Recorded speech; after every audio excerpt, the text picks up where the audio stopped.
4. I'm in 2. Nobody's in 1, but I'm going to go ahead and leave it up. Yep. Yep. I thought so. 10. That means 10 seconds, I guess.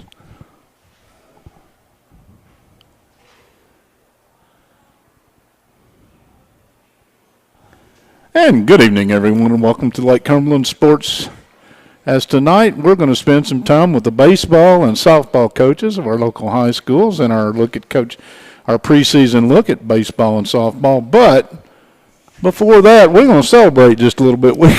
We're going to talk about good things. Coach John Fraley has joined the coach. As always, it's good to see you. Good to see you. Usually we're somewhere else in a basketball arena or texting each other in the middle of the night or whatever. But, yeah.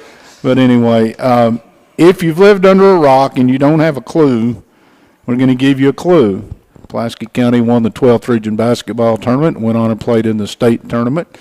And that's a big deal. And you're a coach. There are coaches who spend a lifetime who never get there. Yep. You've been twice. Well, you've been more than twice, but as a head coach, you've been twice. As a head coach, I've been twice. Been very lucky to have some really good players.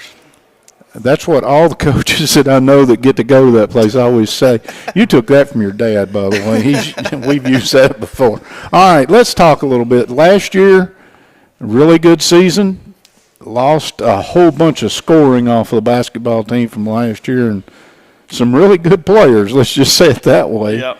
And I don't know how the rest of the region saw you guys coming in. I saw you as a threat, as always, but not a major threat. Right. Did you feel like you had a team that you could ride all the way to the state? You know, I did, but that's the silly thing about us coaches. I guess we always think that. So, but yeah, at the beginning of the year, I thought we were going to be lucky and fly under the radar and have a chance at the end. I really did. And then we go 11-0 to start the year, and they rank us in the top 25, and that radar went out the door. But yeah, I felt like we had a chance. I had the pleasure, like I said, I came and actually sat in the stands and watched your Madison Central game, and I saw a really good two really good basketball teams early in the season playing at a pretty high level, and I said to myself, they can't hide from anybody right now, and neither one of you could. You've got a good bunch. Some of them are going to join us here in a minute, and we're going to have a chance to chat with some of the young men, but you say 11-0, you kind of they take the defense shield. You can't hide. No. In the 12th region, I look even odd years and you say, okay, the boys region is at Lincoln County. And then you see Lincoln get off to the start they got off to, coming off the year they had last year, and I think, well, why couldn't it have been flopped this year? Right. And I remember the end of the season before, the shot at the end, literally we were sitting, I could almost have guarded the guy where we were sitting. Wish you would have.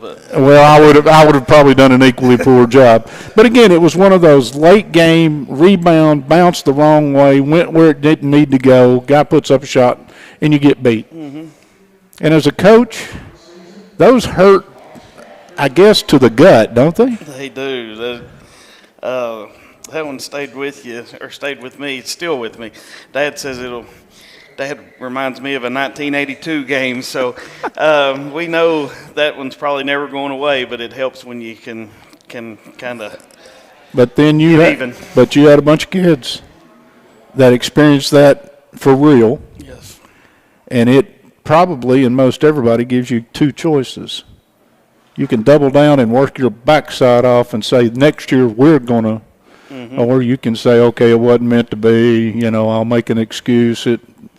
And to the credit of your kids, young men, let's get away from the kids thing.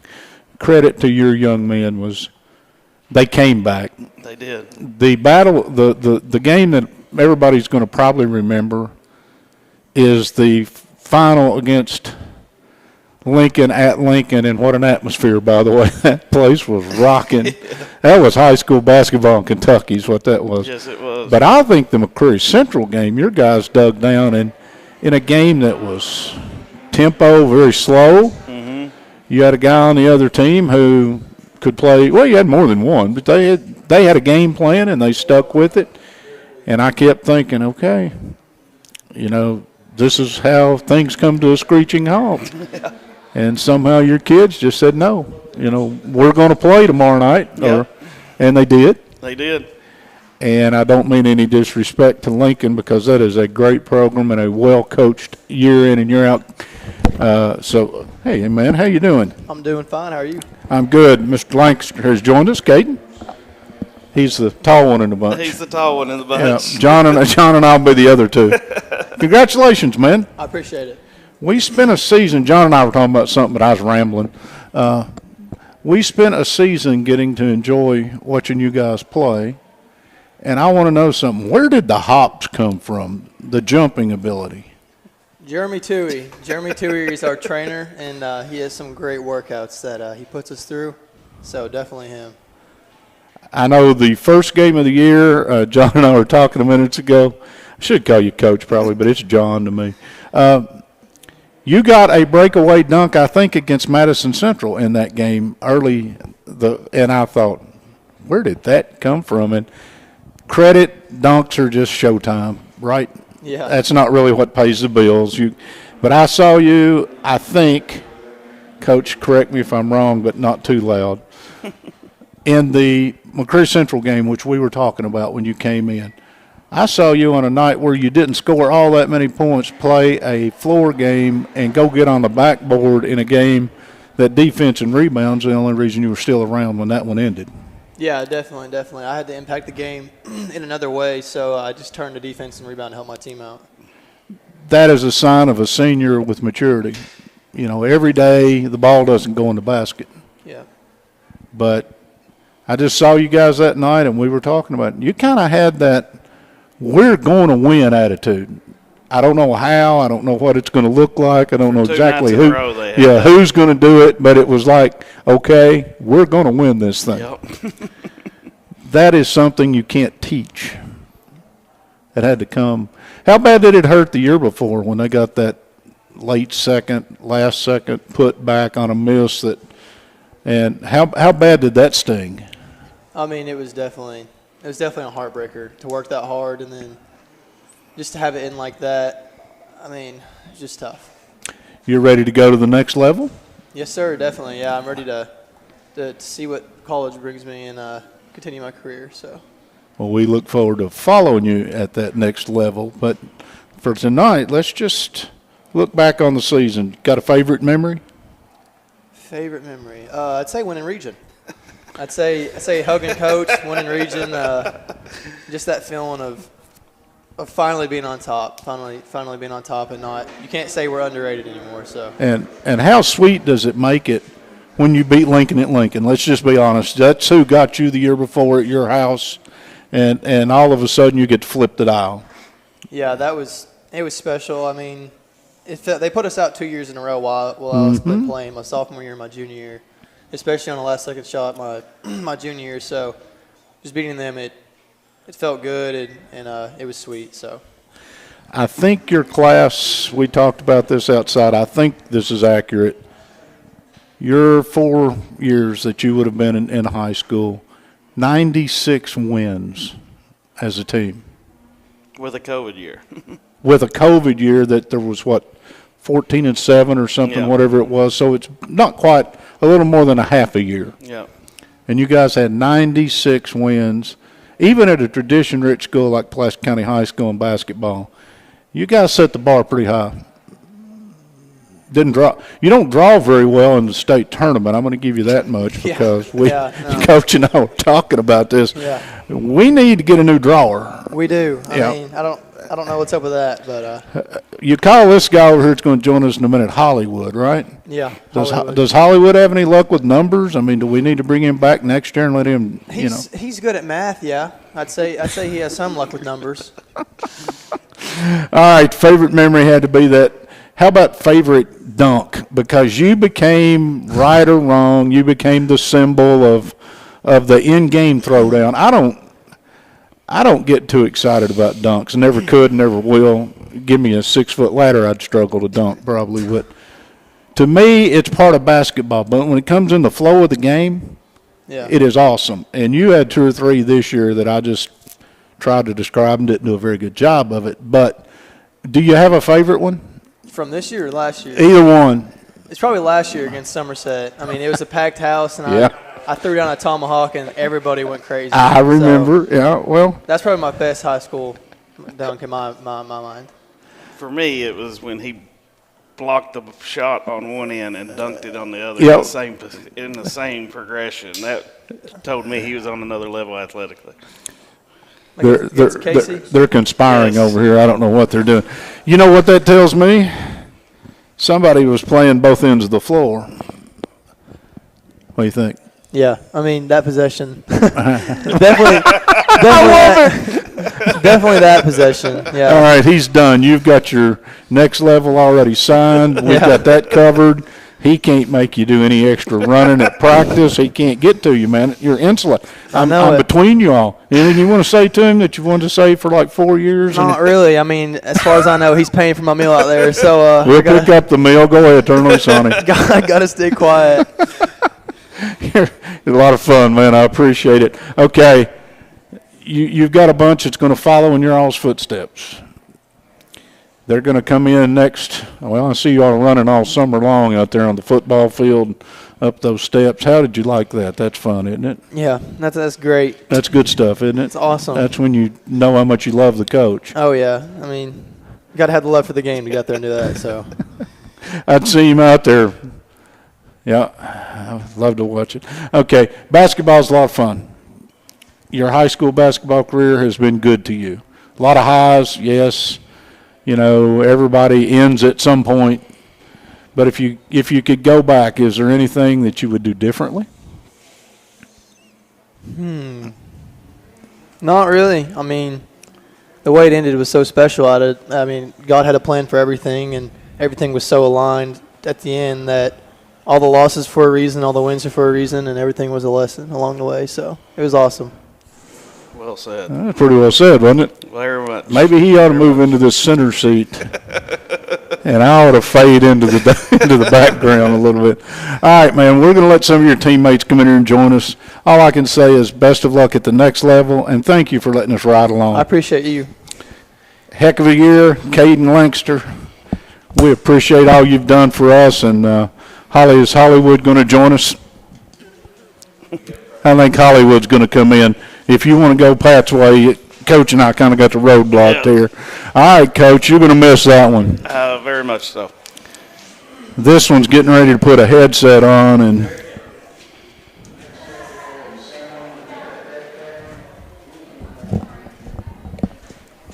they call you Hollywood. Yeah. Hello, Hollywood. What's up? Full toasty over here. It is. You're sitting in the fire, by the way. Oh, yeah. Well, I want to keep your arm warm because I know you're getting ready to take up baseball. Oh, yeah, I just pitched. This is perfect. Oh, did you? Yeah. This is Bryson Duggar. He joined us. I think most of you might know him. Coach, this one seemed to have the kind of the pulse of your basketball team. This one, He set the tone for us most nights.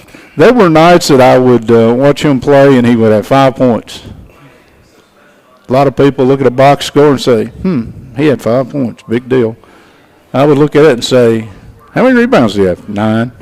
How many steals do you have? We don't keep steals. We can't do that. But you were a stat man. You filled up a stat sheet, and most of it was just hard work. And an athlete that's hard to believe. I mean, we sat and did this in football season. I think you were named All-State in football. Just help me if I'm wrong. I think I'm correct. Yeah. You've already signed to play at the next level in football. Multi-sport star, and you've been at baseball practice today, right? Yes, sir. Getting ready. I think you and at least 2 more of your teammates are going to join Kent Mayfield's bunch, and he's Yep. going to be really glad to have you. by Oh, the yeah. way. Oh, yeah. So, as far as basketball, I know to ask you which is your favorite sport, I'm probably not going to get a straight. Yeah, I will. You'll answer. What's your favorite sport? Honestly, Yes. honest opinion, it's just whatever's in season. I would have bet baseball. Really? Just by watching you in the past, because I mean- when we talked in football season, you kind of gave me the I don't know thing about playing at the next level. And I just would have guessed baseball. I would have been somewhat wrong. Yeah. But it's not the first time. Where'd the name Hollywood come from? The guys over at Maroon Sports Network gave it to me because they're my teachers at my school, and they said I always dress nice, so it looks like I'm in Hollywood. So So it was a said. compliment. Yes, it was a compliment. Okay, all right. Coach and I lived long enough to know that some guys on your team, when they call them Hollywood, it's because they're worried more about how their hair looks. And Well, I how also they're have good playing. hair, so Oh, you do have good hair. Well, you've got two guys that are just ready to go. They're don't you? ready to go. You won't have to send them to the training sessions that they do for a lot of these kids, young men, when they get to the next level. No, they're ready to speak to you right now. All right, favorite memory, high school basketball. Honestly, my favorite memories is just whenever we would go on team trips, like team camp and winter camp, just because the memories we'd make there, they were once in a lifetime. So that was my favorite memories. It wasn't even a basketball memory, but it was just more hanging out with the guys and the coaches on the side. No, the maturity. I will tell you this: unless you're blessed with memory, and they said you're good in math, so maybe Hey, he's better at math. maybe it'll work. Oh, he's even better. Yeah, Oh, every person that comes in here is going to keep getting We're better. going to put him in charge of math after you leave. Yeah. Yeah, you will be able to look back in 20 years, 30 years, or whatever, and I don't know if you'll remember the score of the Lincoln County game. I don't know if you remember any of the great details of the district and the state, all the other games that you played, but you will remember those guys. Right. The ones that you went out there in days when you didn't want to be there, and you still worked it out. Right. Yep. 100%. Nights when it didn't want to go in the basket, or when things didn't want to work, or you got a couple cheap calls, and you're thinking, I worked all week to get to here, and they won't let me play. But you will remember the dudes. Oh yeah, definitely. The teammates and the coaches. What I do it for. You play at a school that, let's just be honest, there's a little bit of pressure on you guys. Yeah. There's a lot of traditions at that school in basketball. It's it's not like Kentucky, but the fans expect a little bit. So, but I wouldn't want it any other way. It's good to have expectations. I think I mentioned with Caden, you may have heard me. I wasn't sure if you were in the room yet or not, but you all as seniors, the ones that are moving on, 96 wins as a class. That's pretty stout. Yeah, that just goes to show all the work that we put in together as a team and all the leaders we had before, and hopefully the example that we set. So, Well, you've set a bar pretty high. thank you. But you've got some young guys who are coming along, and I'm sure you looked up, 2 years ago or so, and looked at somebody and said, I'm going to raise my game because of the level I see. And it takes that. Oh, yeah. I mean, the days of showing up and beating somebody just because you're there, they're gone. Right. I don't see how your body takes it. You can help me and the guy to come, Mr. Williams, that's going to follow you. How in the world does your body take? I mean, I have seen you since June, Yeah. Right? Right. and it was football every day. And then some days it was conditioning with the basketball team or being where they were. And now you get through those 2 seasons and you're going to set your feet up and enjoy it. No, you're ready to start playing baseball 4 or Right. 5 games a week. Yeah, it's just about getting acclimated to things. Honestly, it's kind of weird because my body's like acclimated to doing so much that like whenever I do have like a bunch of off days in a row, like when we have snow days and we can't have practices or anything, my body gets like tight. It's kind of weird. So I'm more acclimated to being active than not. So. Well, that's a great thing. In the days of at a school the size of Pulaski County, of having someone who's a 3-sport star, and I mean that as a compliment. Thank you. To have someone who plays 3 sports at a very high level is almost unheard of. First of all, I'll give credit to some coaches, Oh yeah, because 100%. there are a lot of coaches who wouldn't have let you do it. Oh yeah, Well, they might not have been able to keep you from doing it, but they would have encouraged you not to do it. right. Yeah, And I saw this one roll his eyes when that one over there got hurt.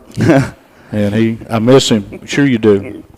But the experience, the memories, oh yeah, and, a few years from now, somebody's probably going to say something nice about you. Yeah, And I remember when maybe. I remember when Hollywood played here. yeah. Hopefully, Yeah. I hope so.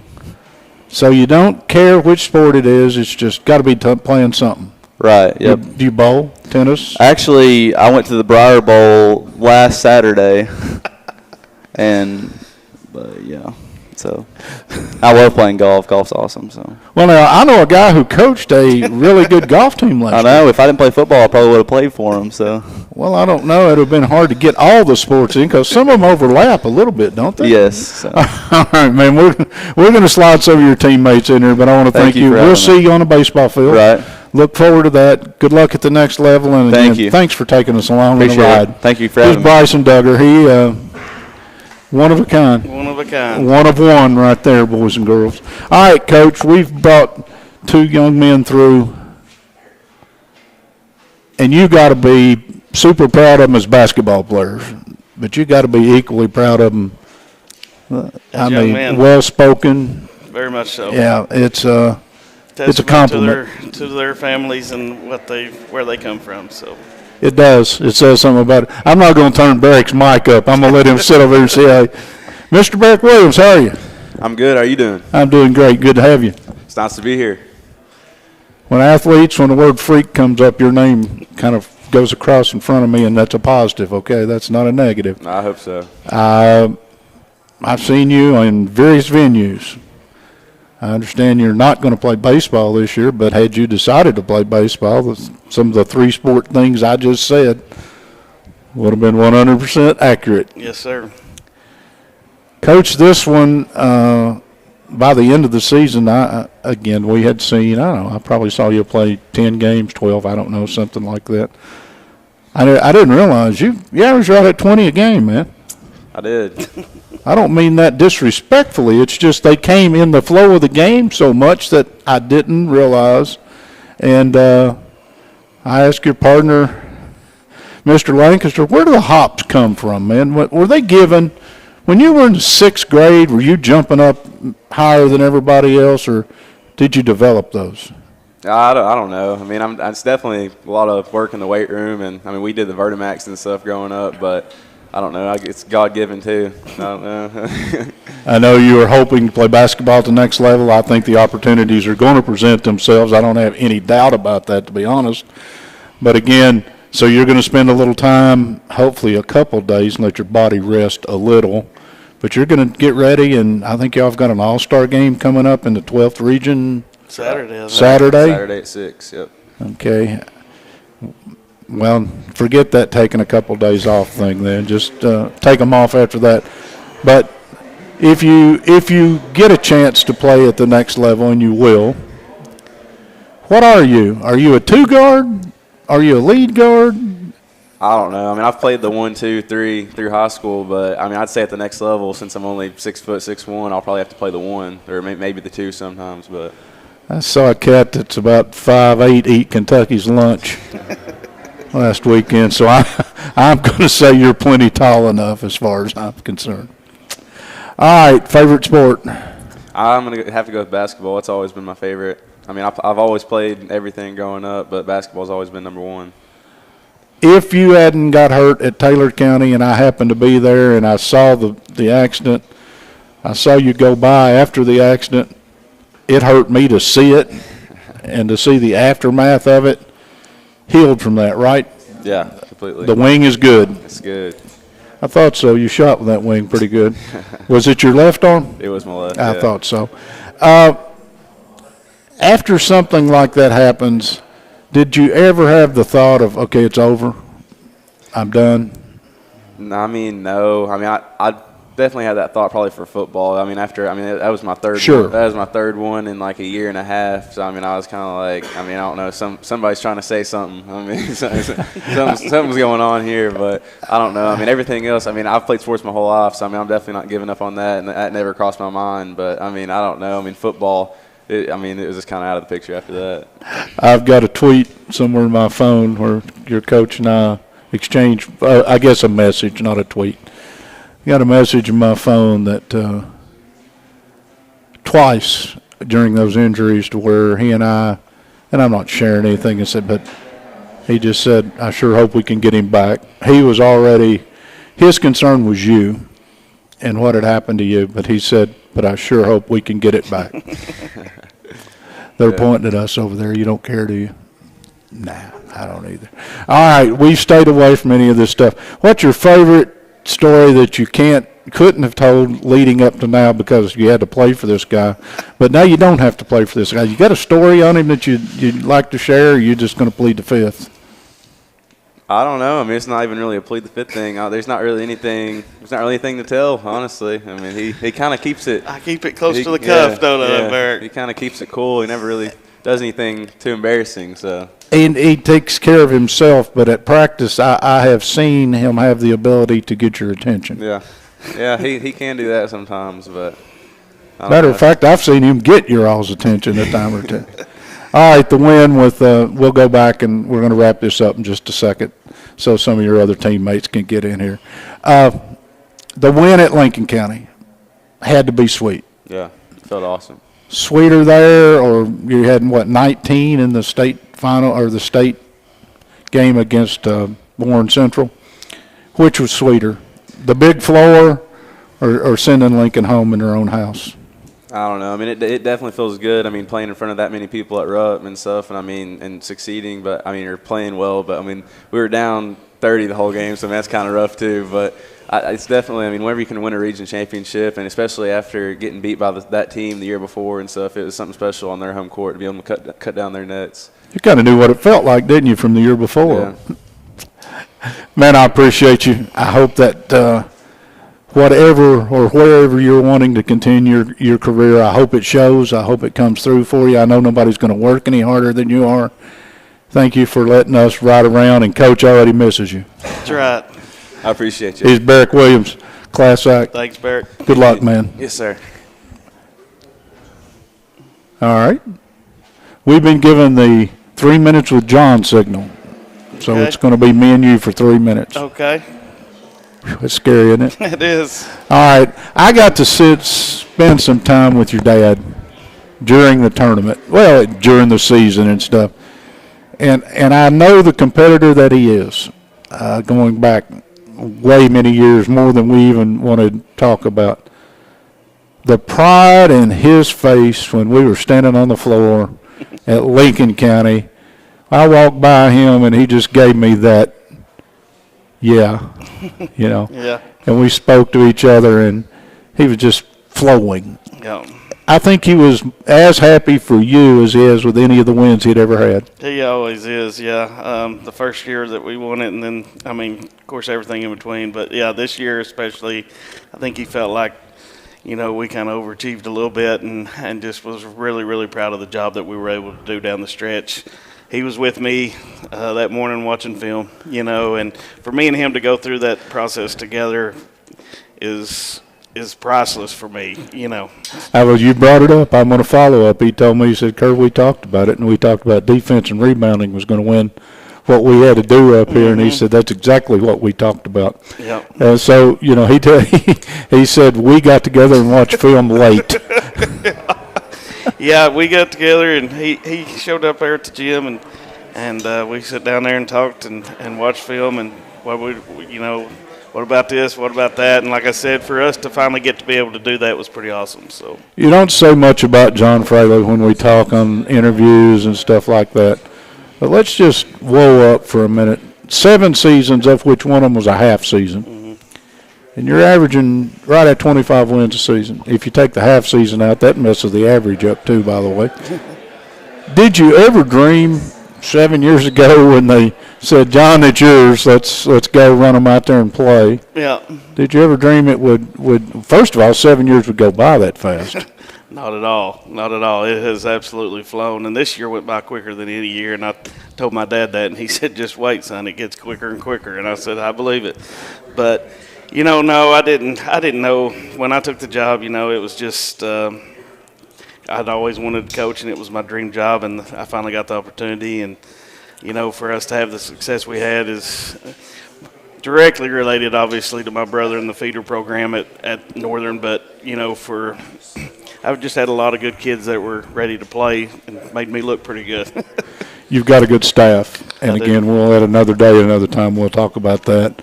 But you have always been gracious to us, win, lose, or draw. You have always been a stand-up guy. Good things sometimes happen to good people. I appreciate it. I've always been appreciative of what all you all have done for all of us and for sports in this area. I really do appreciate it. Well, what we want to see is that big smile on your face that I saw in Lincoln County. Yeah. Best of luck. Thank you. I appreciate He's John Fraley, the head man of the Pulaski County Maroons basketball team. What a year. We appreciate the ride, and I guess we're going to switch gears. I'm getting all kinds of signals, Coach. How are you? Good. I feel like I'm in a batter's box and you're asking me to bunt.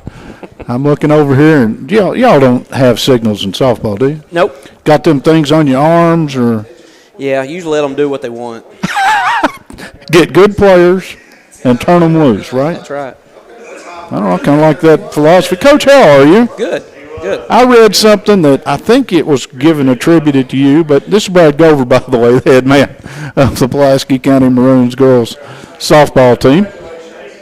I read something attributed to you, and I had the rosters in front of me. I've read stuff, paid no attention. You said we are a very young softball team. Very young. I looked at your roster. I know I'm not good with math. I saw one senior, One senior. no juniors.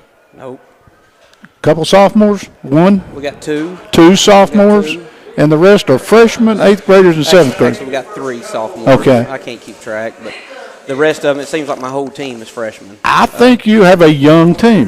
It's very young because at any one time we could have two 7th graders, a sophomore, and the rest freshmen on the field.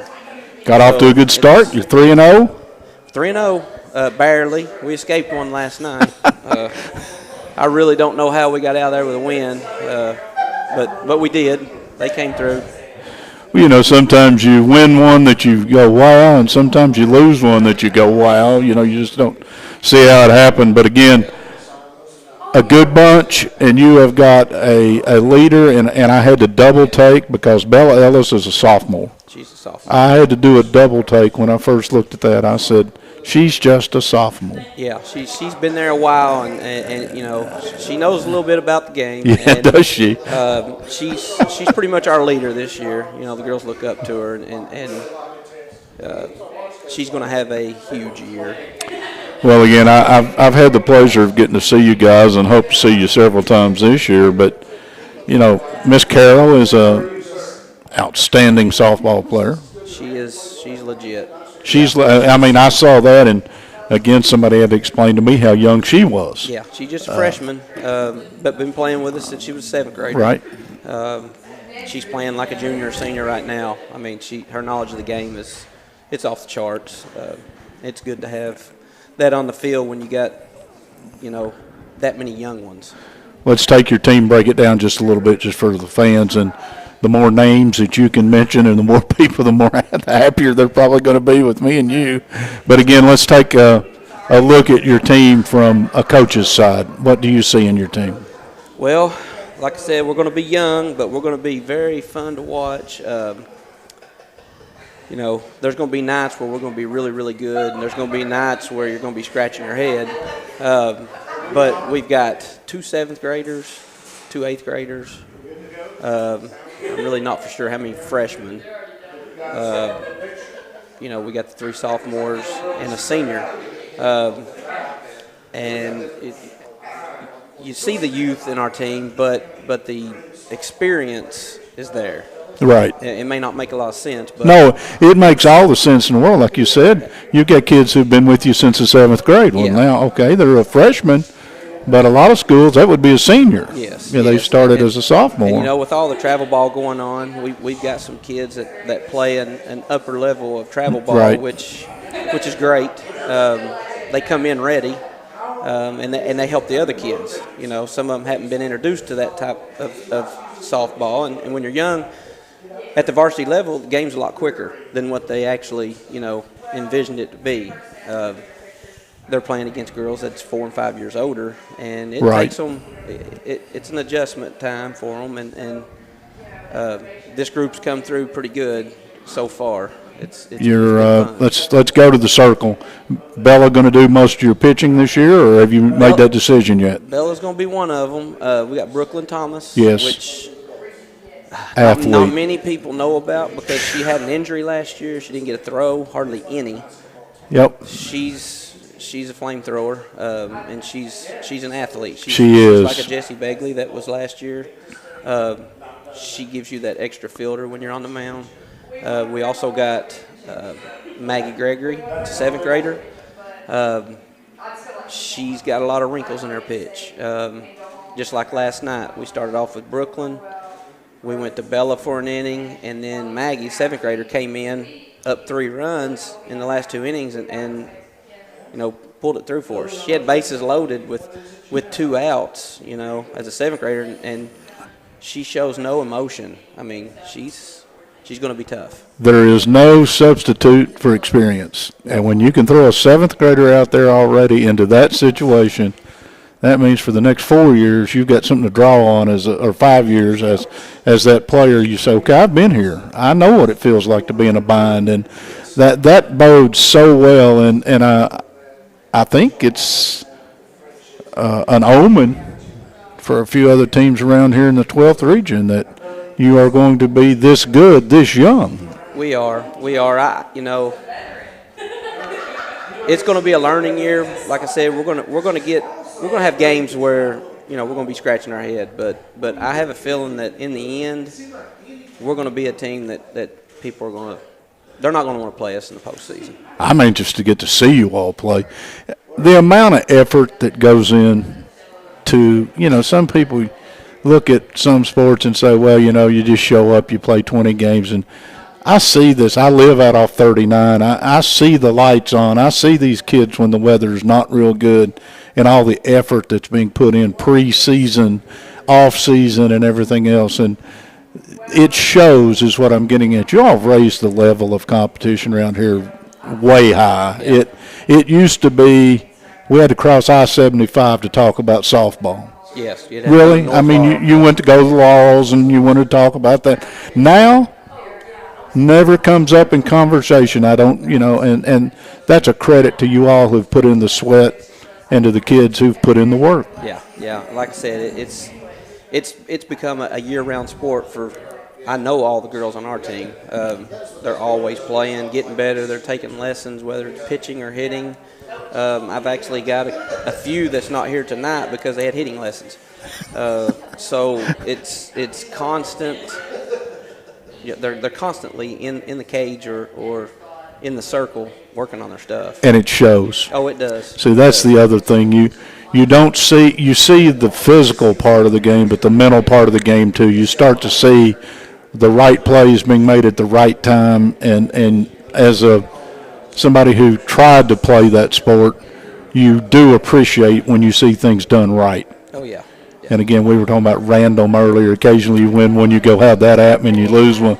But the truth of the matter is you win a whole lot of them because you're prepared to win them. Oh, yeah. Yeah, and this year we've took a little bit different mindset. We're focusing more on things off the field, coming to the field in preparation of playing the game instead of just the game itself. Right. We've always took those little things like that for granted, and we've had a few people come in that coached at the highest of levels and showed us a few little things, and it's made a lot of sense, and it's shown a lot with our practices, the way we approach games. I think it's gonna pay off for us. This young lady that's down at Mississippi State that we saw grow up under your program, Miss Riley Hall. She is a special softball player, but she's done something else that I see for your all's program. She's brought a light. You're going to get exposure now that maybe you weren't going to get before. And like you said, if your kids know how to carry themselves, they know how to conduct themselves on and off the field, it's going to open some opportunities for some people. Oh yeah. She's as big as it gets. Yeah. She has, I call her Miss Pulaski in softball. So, she leaves our team, after her senior year and goes, and the next thing you know, she's starting for an SEC team in the Super Regionals. Unheard of. Division I championship. Yep. So, it is crazy, and I keep in touch with her on a weekly basis, and pull things from what Mississippi State's doing, and just little things like that, and it's so helpful.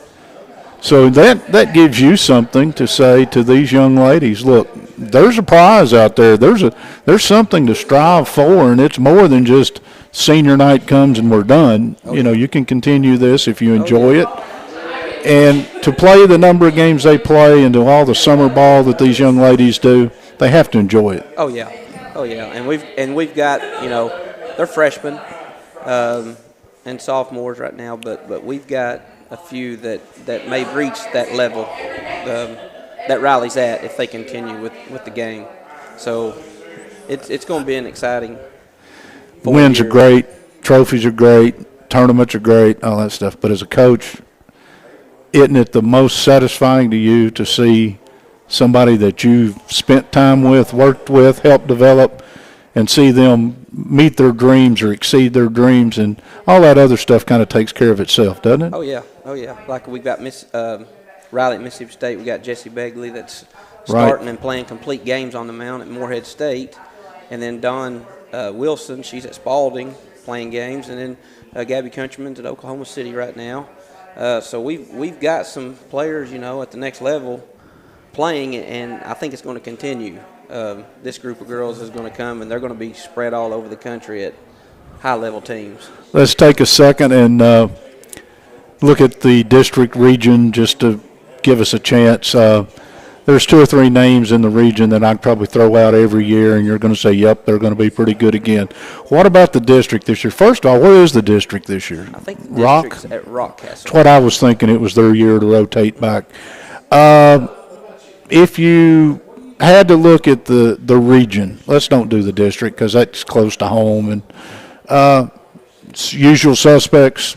Well, I think it's changed a little bit this Okay. year. I think East Jessamine right now with Kaylin White, she was at Boyle last year. Everybody knows in the region that when she's on the mound, it's a force to be reckoned with. Yes. When she's on her game. I do think that her leaving Boyle County may have, changed her approach a little bit, and it really hurt Boyle.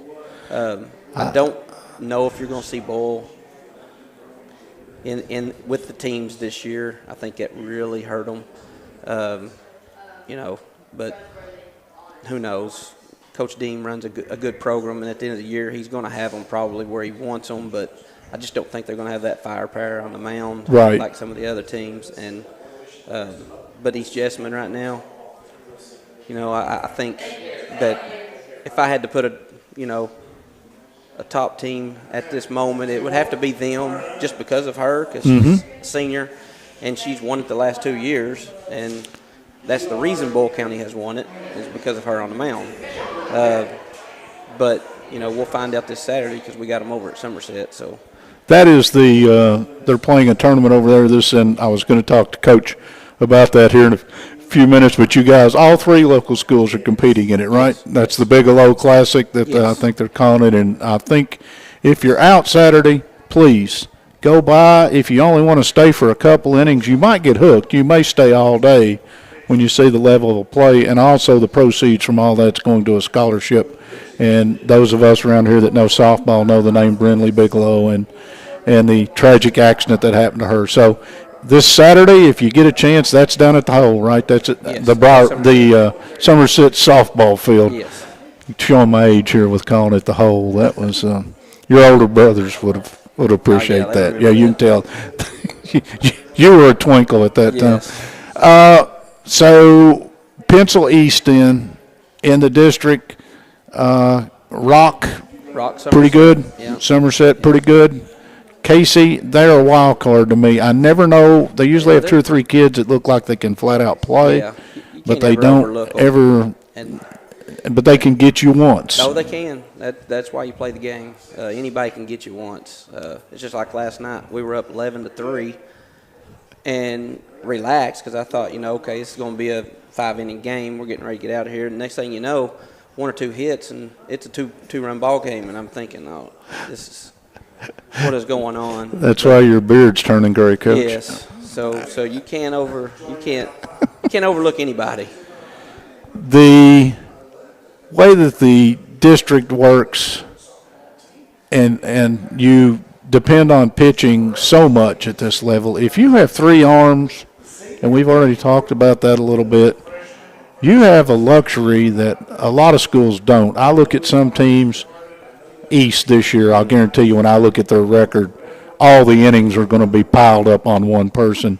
Other schools, same thing. You run the risk that one sore arm, one hamstring, one ankle, and the next thing you know, you can't get people out. Yeah, I'm glad you brought that up because the last, so many years I've been here, we've normally had one. Yes. And we've rode them the whole year, and then when we get to the regional tournament, you can tell a big decline. They just get they get wore down. But this year, I mean, as a coaching staff, we talk all the time. We've got 3 pitchers that we will be starting on a rotation throughout the year, and it's the first time we've ever had that, and it's going to pay dividends at the end of the year. Well, that's when the pitcher comes to you, and Thomas or Bella, whoever it is, comes to you and says, Coach, I don't really feel good today. My arm just doesn't – I can go. I'm willing to go. Let's go. But I don't really feel it. That's when you can look at them and say, look, I need you 4 weeks from now. I don't have to have you today. We'll do something else. Oh, yeah, and we, we've got that luxury, and then we also have the luxury of catchers. So we've got 3 catchers That's that amazing. Start at any given game. Just like we've got a girl named Novi Baker. She's an 8th grader. She started both games for us, first 2 games of the year, but then in between innings, she threw a ball back to the mound and tweaked her shoulder, so she's out for 3 weeks now. Well, now I've got Chloe and Claire Hamilton, which they're interchangeable. I mean, you know how Chloe is behind the plate, but we've been starting Chloe in center field, which is a great place for her, and using Novi Baker behind the plate and Claire Hamilton out in the outfield. So in the last 3 games, we have completely moved everybody around. They've played just about every position on the field, and that's the luxury we have this year with this team. First time I flipped on a Mississippi State game last year, early in the season, just was going through the channels, saw they were on the SEC network, flipped over, and I see Riley Hull's name's in the lineup, but I can't find her, and the catcher doesn't look a bit like her. I'm looking at her and I said, that's not Riley Hull. I said, what in the world's going on? They make a play across the infield. She's at first base. Yep. And I'm thinking just what, as you said, it just brought that memory to me. Any of your kids who are a catcher by trade, who can play center field, who can do other things, then all of a sudden, I've got another tool in the box. They do and you do. Yes. And that just reminded me of that flashback moment of if you can play, you can play. Yeah. And they'll find a place where you can play. They'll find a place for you, and I've always told them if you can hit, we're going to find you a spot. So, and we're hitting the ball really well right now. So I've had probably 14 or 15 different hitters this year. So You've got, 8, 11, and 14 in the 3 wins that you've gotten runs scored. I'd say you're hitting it a little bit. I don't know. I'm not good with math, but that's 12 a game or something like that. That's pretty good numbers. yes. Yeah, Saturday, your next game? no, we have tomorrow night. We go to Russell County, Go to Russell County. and then we're at Madison Central Friday, and then we get the luxury of playing East Jessamine and Scott County on Saturday. So Yeah, I saw that schedule. It did you a favor, didn't it? Yeah. You don't care, do you? if Wouldn't I was you rather play 'em? If I was having a tournament at our place and they were in it, they'd be the first 2 I'd schedule. That's what I figured. I mean, I know some coaches have different views of scheduling, but I firmly believe if I play 30 games against teams I can beat, I'll get 30 wins. Yes, but that was why I was over there sweating last night thinking, we need this win tonight. We don't need to let this sneak up and Right. beat us because we've got a tough weekend coming in. So, but I can see us pulling one of them off Saturday. I can see it. Invite everybody out. Tell them when you come to the PC field, the food's good. The food's really good. It is. Coach Carroll, he takes pride in the concession. I don't know, what did I see, a brisket or a pork loin or It's something the other like night they were he had cooking? barbecue. Yeah. And he smokes it throughout the night. And I eat half of it before the game starts. So The field's beautiful. Yes. Don't sit in the outfield, a home run might hit you. Yeah. If You Bill know. Ellis is up, you're gonna get hit probably. So Are you starting to spot places up there that say 300? And, yeah, well, I'm starting to wonder. Why are people pitching to her. We're getting ready to wrap this up. We're in a marathon tonight. If you just joined us, we're at Buffalo Wings and Rings, and we're doing the coaches show. Coach Gover has graciously been the leadoff hitter for us tonight. Good luck tomorrow night and Friday night and this weekend, and better yet, we'll see you somewhere very soon and a chance to see this bunch play. All right, I appreciate it. Best of luck, man. All right. Enjoy. Thank you. Take care. All right, thank you. Brad Gover, head man of the Pulaski County Lady Maroon softball, sitting on a pretty good club right now. And to my right, sneaking in not too gracefully. Hello, Coach. How are you? You got a headset on? Yes, sir. Now move that a little closer to your mouth. Okay. Now talk to me. Hello, how are you? Yell at me like you're mad at me. No, you don't want that. Okay, you don't want that. Yell at me like I missed a sign. Nah. Got to see your bunch play the other day. The weather was less than favorable, and I know that one got away from you that you're not too glad, but we're not going to start talking about that. Kent Mayfield's joined us, head man, Pulaski County Maroons, and I'm going to say this right now. Wherever we are right now, we are. But it's so early in the season, and I've interviewed half your baseball team tonight, or something close to that from basketball. From basketball. Yeah. You will be adding a little bit of talent to your program. These three are back now, I assume, and Right. I assume Hargis, Fry, and Duggar are all back. They are back. They've been with us, but really today was the first full practice we've got to have with them. But they're just awesome kids. We're glad to have them back. We're super proud of them and what they accomplished, winning the region, just remarkable. But we're happy they're back. You go to North Laurel tomorrow, or you got North Laurel at home tomorrow? Yep, they're coming. They're coming to us. That's you and I invite everybody out. Yes. 6 Hopefully. o'clock, first pitch. Yeah, and I think it's going to be our warmest game of the year. 70 degrees, I heard, plus. Yep, it sounds wonderful. Bring the suntan lotion and come on out. Yeah. The other day it was bring the whatever. It was pretty brisk.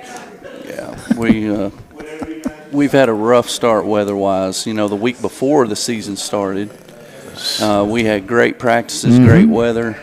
We got some good scrimmages in, and then season starts and Snow. yeah, snow and freezing cold. And I told them we played Monday, and if it wasn't our opening night, we would not have played Monday. Right, But right. I think they would have killed me if I would have canceled that game. So. I can understand. Okay, now April the 2nd, I'm going to jump ahead, and then we're going to come back and talk about your baseball team. You guys are going to Vero Beach, Florida. Yes, They're sir. going to spend a week down there in the sunshine. Yes, we are. I hope you have great weather. Going to play a couple games a day, probably. I know. We are actually only doubling up once. Now Good. we're playing varsity JV every day. Every day. Tuesday we're playing 3 games, so we'll play a JV and 2 varsity. I just bring that up. I hope the Vero Beach area brings you good weather and a chance to see a lot of baseball. Yeah, we haven't done this. At least I haven't done it in a while. We're staying at the complex, which is Is that the old Dodger Town complex? It there at is, Vero yeah. Beach. I thought it. Yeah. Major League Baseball has taken it over. It's Yeah. a Jackie Robinson. Yeah. So we're excited to get down there. There are lots of cages, practice fields. It'll be a week of baseball. We keep preaching that we're going to get better. We're not going to, It helps if it's 80 degrees, doesn't it? Right, yeah. Okay, just make sure you weren't. All right, you got a bullseye on your back. I've talked to a lot of people about baseball because, one, I like baseball, and two, I talk a lot, and so I guess the Right. two naturally come together. But I talked to a lot of people about baseball, and some of them claim to know what they're talking about, and they tell me that Pulaski's going to be pretty good. Well, I think so. We've started the year a little shaky. We have compounded mistakes, give up big innings. We have played really good baseball at times, but we have not put anything together yet. We have a ways to go. It's nice to hear that and people complimenting us, but it, as well as I do, it doesn't mean a thing. Well, you still got to go play. Right, absolutely, we have. But I look back at last year and the players you've got coming back and legit statistics to back it up. You've got some arms.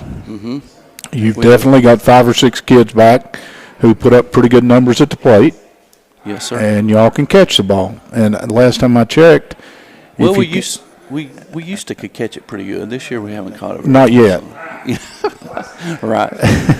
We went back to work tonight, so I have no doubt that will happen. And the other day was one of those, the game with Southwestern that we were there that I saw. It's one of those that I have seen over the years not 1,000, but a whole lot of times. Well, yeah, People put down 2 or 3 bunts, Yeah, and one of them falls down and bites at 27 feet and won't move, and Right. and all of a sudden, couple throws, couple bases, and you look up and you're down. right. That's just And what that's I was talking baseball. about. Yeah, you just Southwestern did a great job of utilizing small ball, and we knew it was coming. Sure. And a lot of times, if you know it's coming, that adds to the pressure a little bit. Exactly. So we made a mistake, and then we turned it into 2 mistakes, into 3 mistakes, and then, like you said, we look up and we're down a few runs. But that one's over. It sure is. The They played luxury of high school baseball at any level, it's meant to be played. right. So if I mess it up really bad today, usually I don't have to wait till next Friday night or 3-4 days. I get to go back the next day and start working new. Thank goodness, right? Thank goodness. It's such a game of failure anyway. We'll wax philosophical here, and then you start talking about names because we need to make sure we single out some of your. But baseball's a game of failure. It is. You 3 out of 10, they're going to talk about how good a hitter you are, and that means 7 out of 10 you failed. Right. And we talk to the guys all the time, they work and work and work on their physical skills.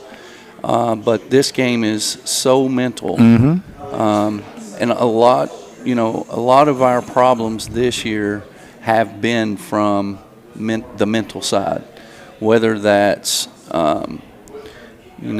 understanding the situation, whether that's thinking ahead, positioning, staying in the now. We talk a lot about staying in the now. Worrying about what's going to happen isn't going to help, or worrying about what has already happened isn't going to help. You have to master those things before you're going to reach any potential that all these people are saying that we can.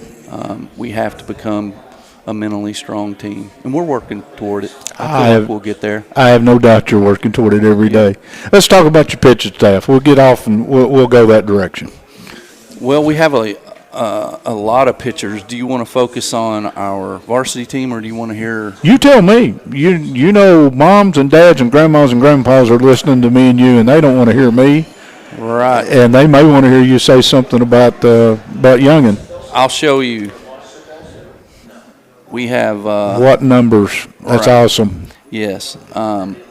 We have a really strong middle school program, and they develop kids. I think that Kane and Jacob down there work everybody on the mound, and so we've got a lot of young pitching. We bring back just about every inning we threw last year. Starting with Chance Todd, he's coming back this year. Bryson Duggar's coming back. Brady Kane's coming back. Jace Fry throws the ball. Marshall Livesey can pitch and is a really good relief guy. Mason Acton's thrown a lot this year. We're really excited about his year. Already mentioned Chance. Jacob Todd has a few innings this year, is throwing the ball well. Braden Hampton, who has a wealth of talent. He's got a really high ceiling. He's learning how to pitch, and he's exciting. Jace Fry, I mentioned Jace Fry earlier. Wesson Phelan was throwing a bullpen when I left the field house just a few minutes ago. Keegan Measle got the win the other night. Came in. He has improved tremendously. The more he begins to believe in himself, he's gonna blossom. It's fun to watch. Trey Hornsby's back. Great right-handed arm. Bulldog on the mound. Carter Ross, just a super young sophomore, tremendous talent. Try to get him the ball this weekend.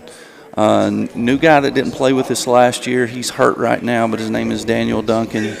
He's a sophomore. He pitches the ball a little bit. He was involved in an accident. Has a broken leg actually, but he's a nice pitcher. Chase Farmer throws the ball. Ben Hampton's a good pitcher, which is Braden's younger brother. We're sharing him with tennis this year. Chase Easterly, just a solid fundamental pitcher. He's going to be a nice one. Kendall Reynolds, big, tall kid, strong, throws the ball really well. And then Ian Phelps, another big, strong kid who is developing into a nice pitcher. Edgar Ramirez, primarily an outfielder, but he can pitch the ball as well. And Dawson Branscombe, he had the ball last night, threw a no-hitter through 3 innings. Wow. Nice pitcher. And you may remember I coached his dad and uncle back in the day. Yes. Yeah. Yes. Pretty good talent. Yep. Real talent. I think he won 10 games his senior year. I think he did. I think he still holds some records in the Kentucky High School Athletic Association, if I'm not mistaken. But, yes, I do remember. Right. I was just looking at the numbers as you were talking and everything. I can remember when the Pulaski program would have 15, 18 kids in uniform, something like that. Yep. Now it looks to me like you've got 25 or 30 that are, and you can go down a list. When that happens, your program's heading in the right direction. And you've already complimented your coaches down at the middle school level, and it takes that. Yes. Used to be the Babe Ruth programs and stuff like that were strong enough to field, a lot of talent your direction. Now you're having to build a lot of your own. I look at that, and I look at your baseball team. You've got 2 guys that I know can catch, and by that I'm talking about behind the plate catch. You've got a lot of guys that can catch, but you've got Kane and oh goodness, Acton both, who are top level catchers. They're legits. Right. So you've got a luxury there that if you get a catcher banged up a little bit, you've still got somebody who can, while he heals from a bang and can still DH or play the outfield or whatever. Well, this is and I don't mean to interrupt. No. This is the most talented, deepest catching staff I've ever coached. Because you mentioned Brady Kane and Mason Acton. Bryce Cow, he's probably leading our team in innings caught this year. Oh, really? Yeah, it gives us the luxury of throwing Mason a little bit. Brady is such a talented outfielder. He's our best outfielder. He's manning center field. He takes pride in that. He could, like you said, he could come back. I think I told a group at our opening night, Brady could be an all-region player at 2 positions. And we have lots of guys that can play lots of positions, but to be able to say that, I don't just say things. I'm not just saying that. Right. He's very I've talented. seen the talent. And Bryce Cow, who his family moved here, and he's a tremendous catcher. And Carter Ross is an unbelievable young, talented catcher along with Dylan Wesley as a freshman.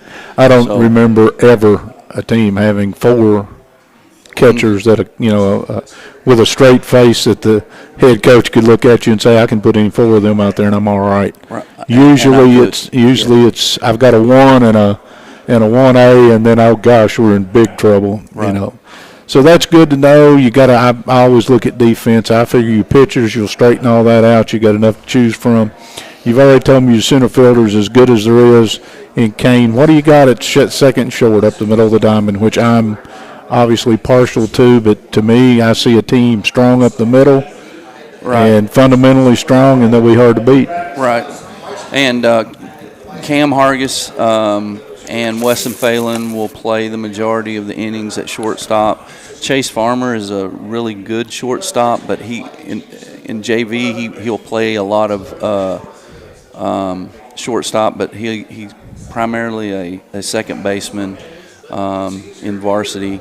Ben Hampton, the kid I mentioned earlier, will also play a lot of shortstop. And then Chance Todd has already played some for us at shortstop. And then some second basemen we can throw in there with them is the Cow kid, Bryce Cow that I talked about earlier, Carter Ross, And Chase Easterly, a young guy, he's playing some second base, doing a good job. Saw the other night you've got the corners look good to me. Yeah, you've got Todd in one corner and Levacy at the other, and both of them are pretty nice baseball players. So that's another good thing to have on the corner of the infield. And Todd's got a cannon, doesn't he? Todd has a really nice arm. Somebody turned one loose the other night. Envy. Yep. He has good feet, too. And, Mason and Bryce, both names I mentioned before as catchers, can also play over there. Weston can play over there. Trey Hornsby, Carter Ross, and then young guy Ian Phelps is playing over there quite a bit in JV. When the weather breaks a little bit, and let's hope we're about to get that break in the weather, then your JV games don't have to be played in frigid temperature or run the risk of saying we're not even going to play a game tonight because, of the weather. That's when you start to see some real improvement of the younger kids, right? When they start to get to see the on-field time. Right. We've seen a wealth of improvement from our young guys just in, the flow of the practice. We have I like to call it a pretty intense practice schedule, so just seeing them develop and catching on to the things we do, the routines we have, the procedures we have, the systems we have in place, it's been fun to watch. And they're playing great. They're undefeated. They played great last night over at Garrett County. And like you said, when those, instead of playing 3 innings, they get to play 5 innings and occasional 6 innings, then we'll really see a lot of improvement down there. Well, again, that's I know everybody talks about practice, and practice is essential. You have to have repetition to play this game. It's just part of it. But you also have to have that reward of being on the field when the lights are on and they're keeping score and all that too, because that's when you decide whether you can play or not. Right. Yep. At practice we used to joke, we had some guys that were all world at practice. Mm-hmm. But if you ever turn a light on, they had a lot of trouble because they thought. Right. And I'm convinced baseball is not a thinking game. It is a preparation game. Right. It's knowing what to do before it happens, not standing out there thinking while it's going on. Think while you're preparing. Exactly. So then you can react appropriately. Yes. I talked to some of your coaching staff the other night.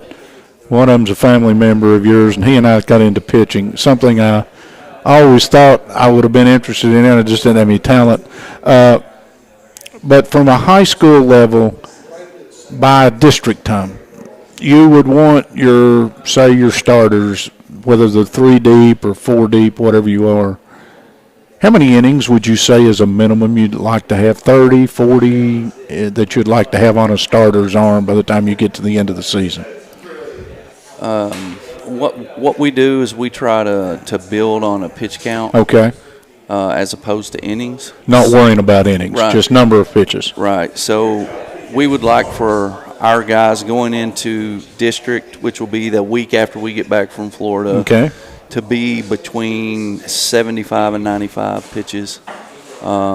With 3-4 days top rest or 5? Yes. Each guy's different. Sure. Some guys perform better with 3 full days of rest, others with 4 full days of rest.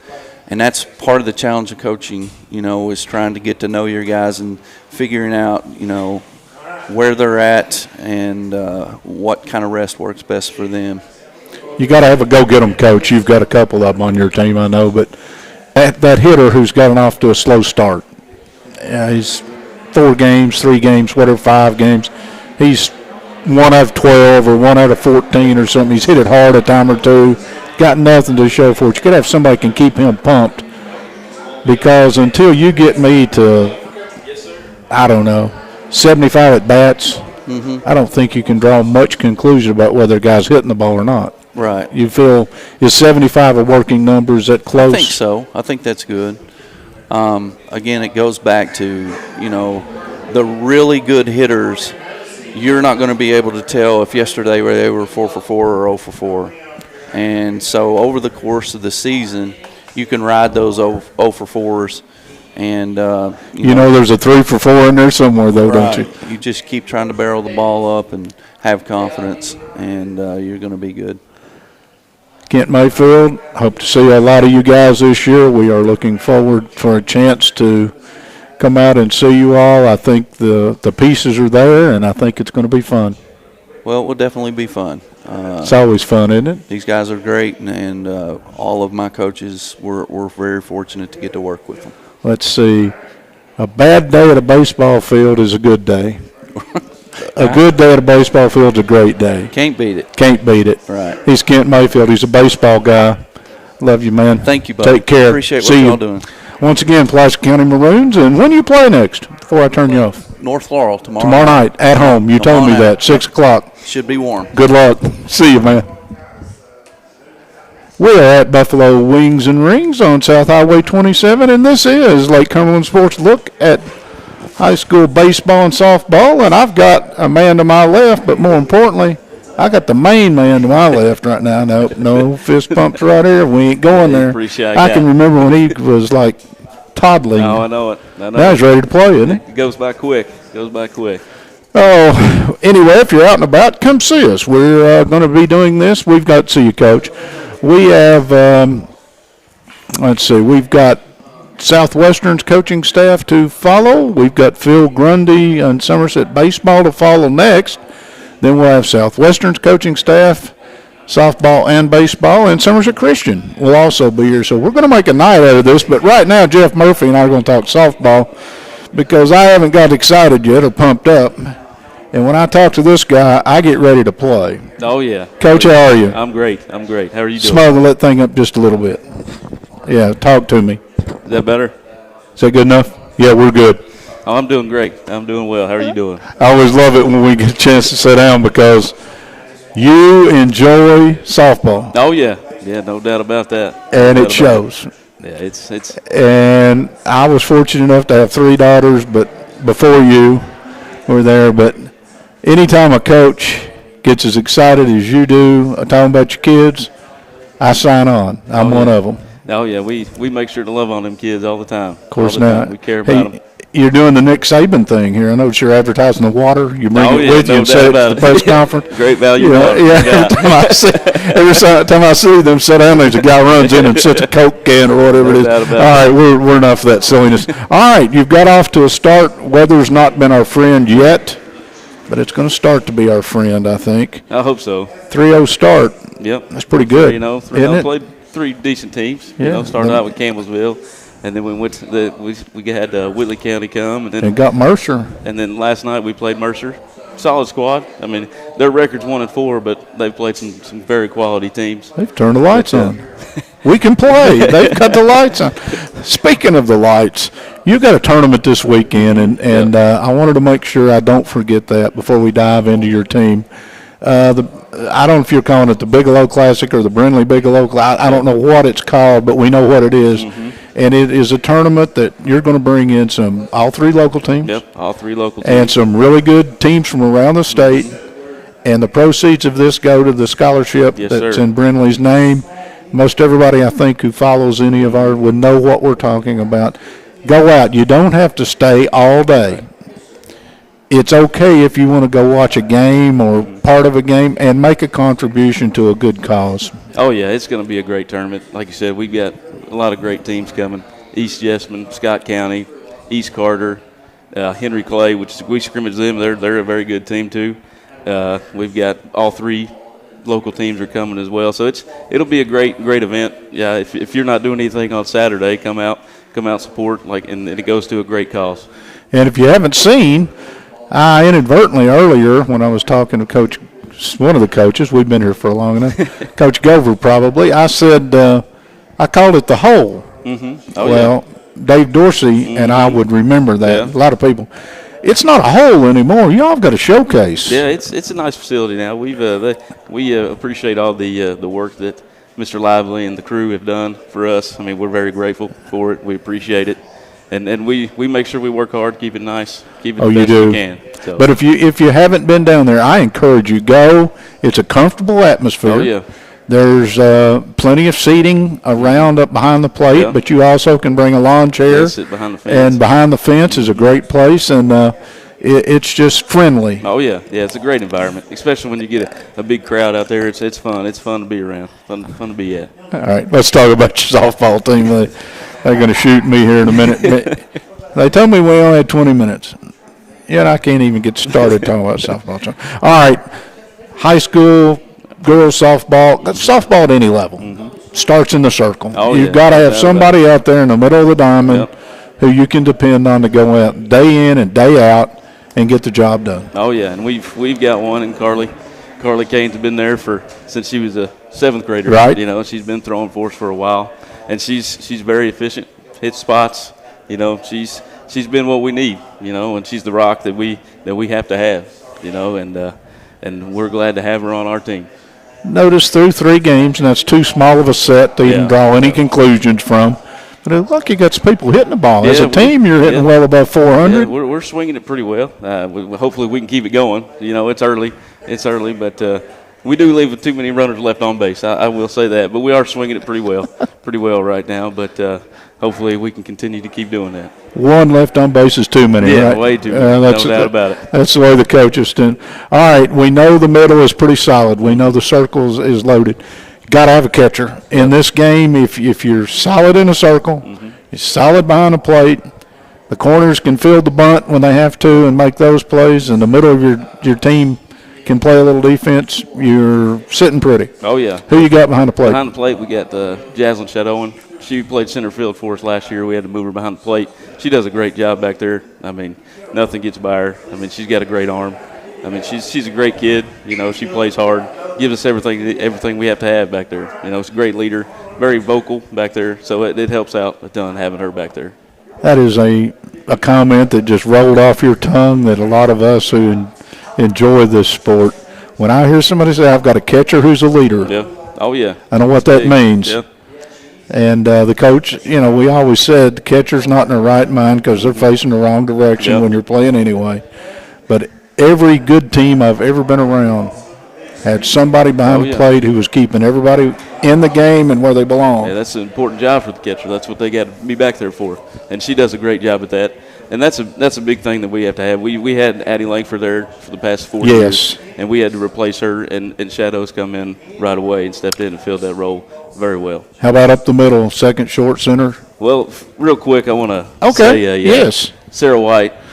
Yeah, I'm glad you did that because I was going to get in some trouble if we yeah. didn't. That's family. I want to just say we're thinking about her. I mean, we were the second hitter of our first game of the year. She got hurt, and I know, Coach, hang in there. She's going to have surgery Friday, and you hate to see bad things happen to young athletes. But young being the key term, yeah. and the technology Yeah, that's we've huge. got now, Yeah. and I think Dr. Pace may do the Yeah. surgery. Yes, sir. I don't think we could ask for a better, combination other than the fact that she didn't get hurt. But Yeah. But for Sarah's family, and I would have said that for anybody, best of luck Friday. Yes. It's a big loss for us, but I know she'll come back stronger than ever. So hopefully she can come back with us and be with us for the rest of the year. Just be support, and keep her spirits up. That's a big thing. But moving on from that, Sarah, we're thinking about it. We love you. We got Emery Piles, shortstop. She's a freshman. She does a very, very good job there. I mean, she was an outfielder last year. We had to move her to the infield, and she's filled that role well. I mean, she's replacing Kaylee Harris, which was a great player for us. Right. And Piles has come in and stepped in right away and filled that spot. And she's got to get a little bit more vocal, but she's getting there. She's quiet, but she's getting there. She's getting a lot better at that. But overall, she's filled that role very well. And then the corners, we got Molly Lucas. I mean, she's been there for the last few years, and she's a great player there. She's done a great job. And then at first base, we have Emmy Goforth. Emmy's been solid there. I mean, she fields the ball, catches the ball well, and just a great player over there that we have to have. All right. You've been very patient with us. Is it Rhett? Yes, Rhett, talk into this little thing on the side of Daddy's mouth there and say hi to everybody. Say, I don't think so. Okay. You look like your mommy. That's a great thing, by the way. That's true. That is true. Just That kidding. is true. Well, I don't know. I've never seen you without the beard, so I shouldn't go there. All right. Let's quickly throw the outfield into the pot. We've got Maddie Lynn plays left, and then we also have Jasmine Bach out there that plays that is in left field as well.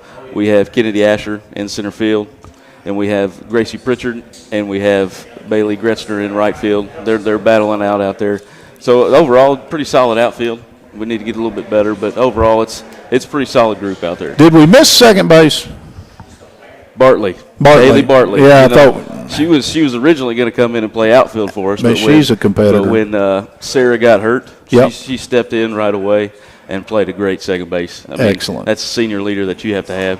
She stepped up and has played very well right there.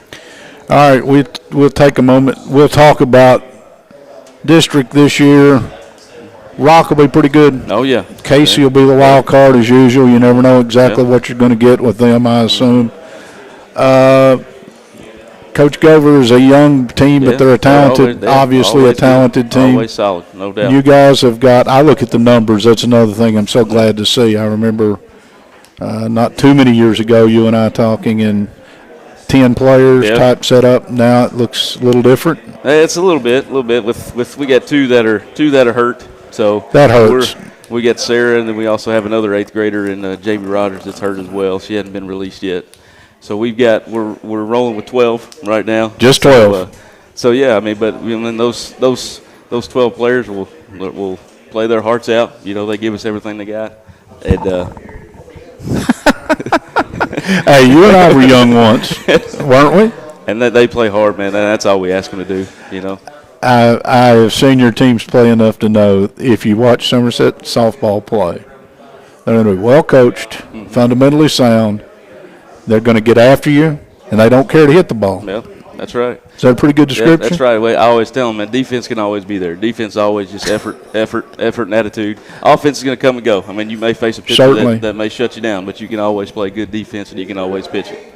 You know, and we preach that a lot. And our defense has been pretty solid here these first 3 games, and hopefully we can keep that up. And last night, offensively, we kind of struggled a little bit, but we had a big hit when we needed it. And Shadow hit a home run, 2-run shot to put us ahead 2-0, and we ended up winning 2-1. So it's in defense, we just got to keep playing well. I haven't seen the stats on that game yet. Did Kane go the distance in that game? Yes. Wow. 1 run this early in the season. Yeah. That's pretty stout. Oh yeah. No, she's You got West Jess tomorrow night? Yes, sir. Let me make sure I don't get my memory messed up. It's East Jess that got the pitcher from Boyle County, right? That's come yes, up. So yes. they're the ones that Yes. they're kind of a gorilla this year. Yeah, East Jessamine West will be- is still West. Yeah, They're- West Jessamine will be. We owe them one. They put us out in the first round of the region last year, so we need to get them back for that. But East Jessamine, yeah, they're going to be very solid because I mean it all starts in the circle, you know, and they've got White right there in the middle, you know, and that changes them. That changes the game. kind of big time. devastates Boyle County a little Oh bit, yeah, though, doesn't no it? doubt about it, no doubt. And who knows about Bull County? You know, I mean, I know they're struggling a little bit right now, but you can never count them out. No, but again, that's the one thing. Well, I'll stay off that soapbox. I start saying when a kid leaves one school, we always look at the school they go to and Yeah. the benefit and all that. But the school they left, it leaves a gap. Oh yeah, no just doubt a about hole. it. No doubt about it. And It does. It does. anyway, I'll stay out of that because I'll get yelled at from somebody. All right, this weekend, let's promo that one more time. Let's talk a little bit about your tournament at your place. What time are they going to start playing Saturday? We have the first game. It's at 8:30. Hopefully the rain. 8:30 8:30 a.m. Yes, sir. Yes, sir. Hopefully the rain holds off. We'll see. We'll see. And if we have to make some changes, we Right. will. But Well, you do have the turf infield. We're for sure going to try to get it in. I mean, that's a big thing for us. We got to make sure we get that in because it goes to a good cause, and we want to make sure we get those games in. Start at 8:30, and then we go all the way to 7 o'clock. We play the first and last game, so we'll be there. We'll be there all day. It's going to be a Let's fun see. event. You're going to be there at 7 then, getting Oh, yeah. ready, making sure the umpires show up and get the field in shape. And you're going to be there at midnight. Oh yeah, Just Yeah, another day at the and- office, right? and Depending on the rain, who knows what happens? Who knows? You know, and I'm we- talking to the chief groundskeeper too, right? Though? Yeah, that's right. Right. That's right. That's right. That's something we fail to mention sometimes, but it should always be mentioned.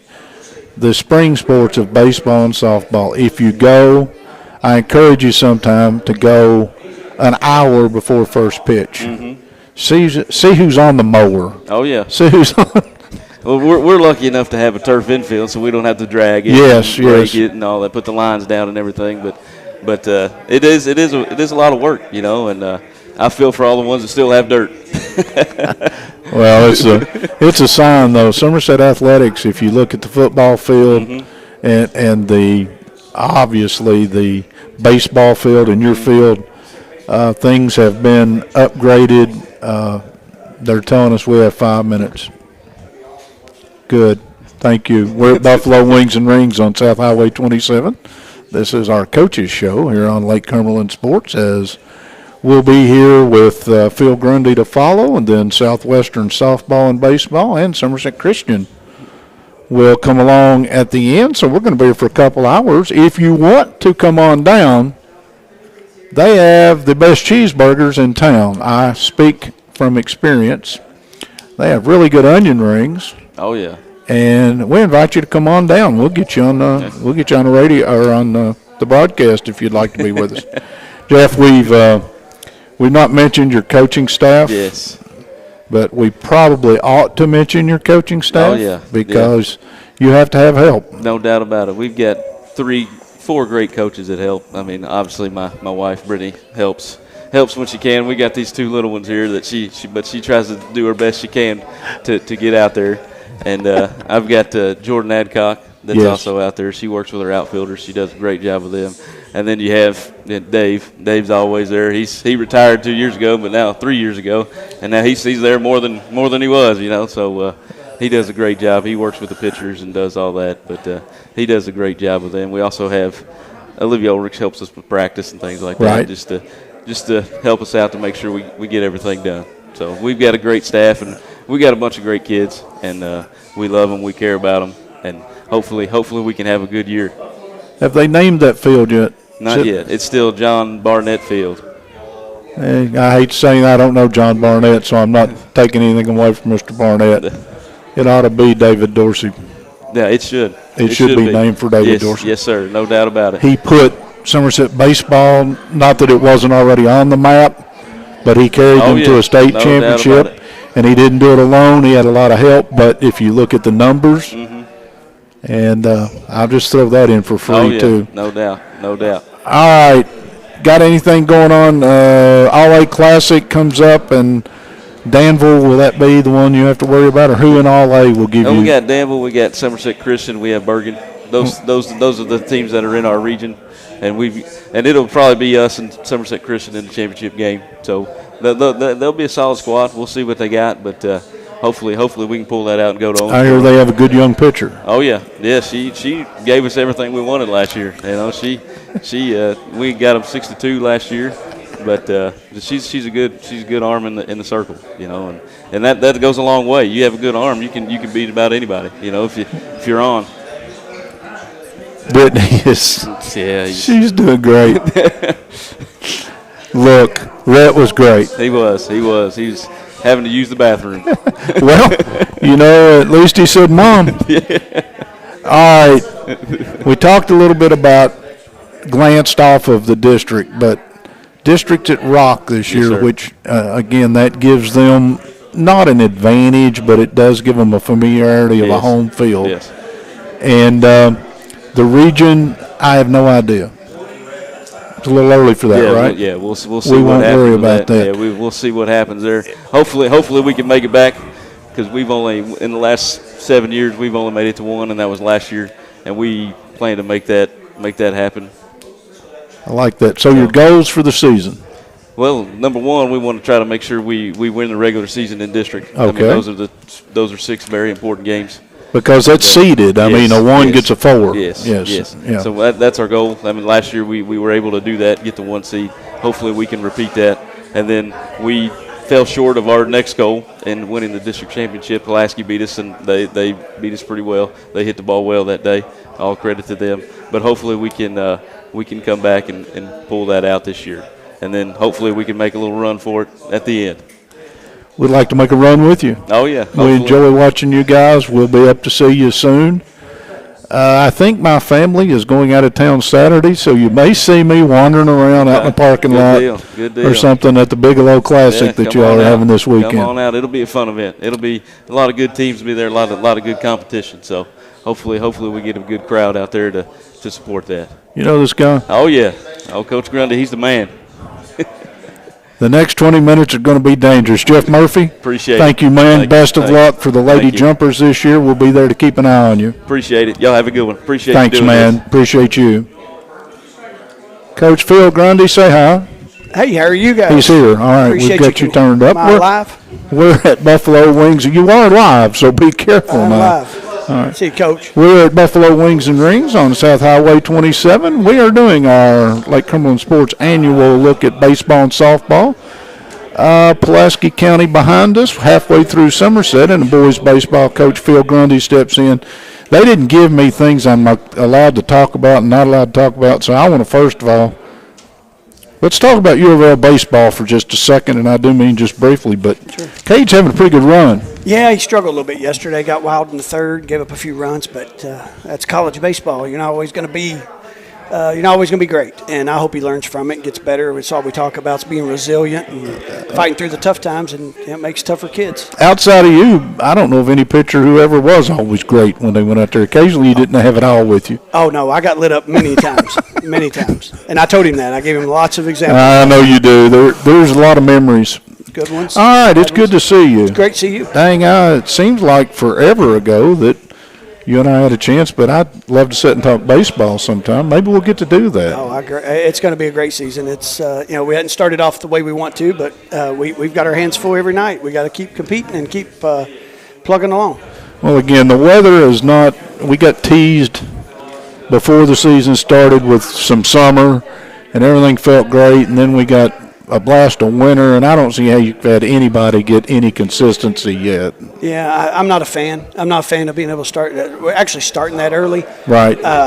We went over to, I think the first pitch we in a regular season game that we had over at Whitley County, I think the first pitch went out, it was 36 degrees. The last pitch, it was 29. Then JV's got to play in that. And I know that we need to get the games in the reps, but I don't know if they're positive reps. And to me, it's always been more dangerous than positive.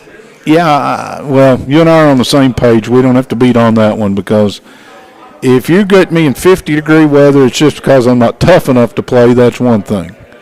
But you put me out there in 28-degree weather and tell me it's baseball weather, it's not. It's not. It just isn't. It's so, but we're hopefully this week, the rest of this week's going supposed to warm up a little, isn't it? Shape up, and next week be good. particularly tomorrow, I think you've got Wayne County at Wayne. We do. And I think you're supposed to have some warm weather tomorrow. They're saying mid-60s. It'll feel like 100 to us. I mean, what we've been playing in. Make sure you take the sunblock. I think we played the other day. It was 48, and it felt like it was 80. I mean, just a huge difference. And when you get in the high 30s, it's just useless for everybody.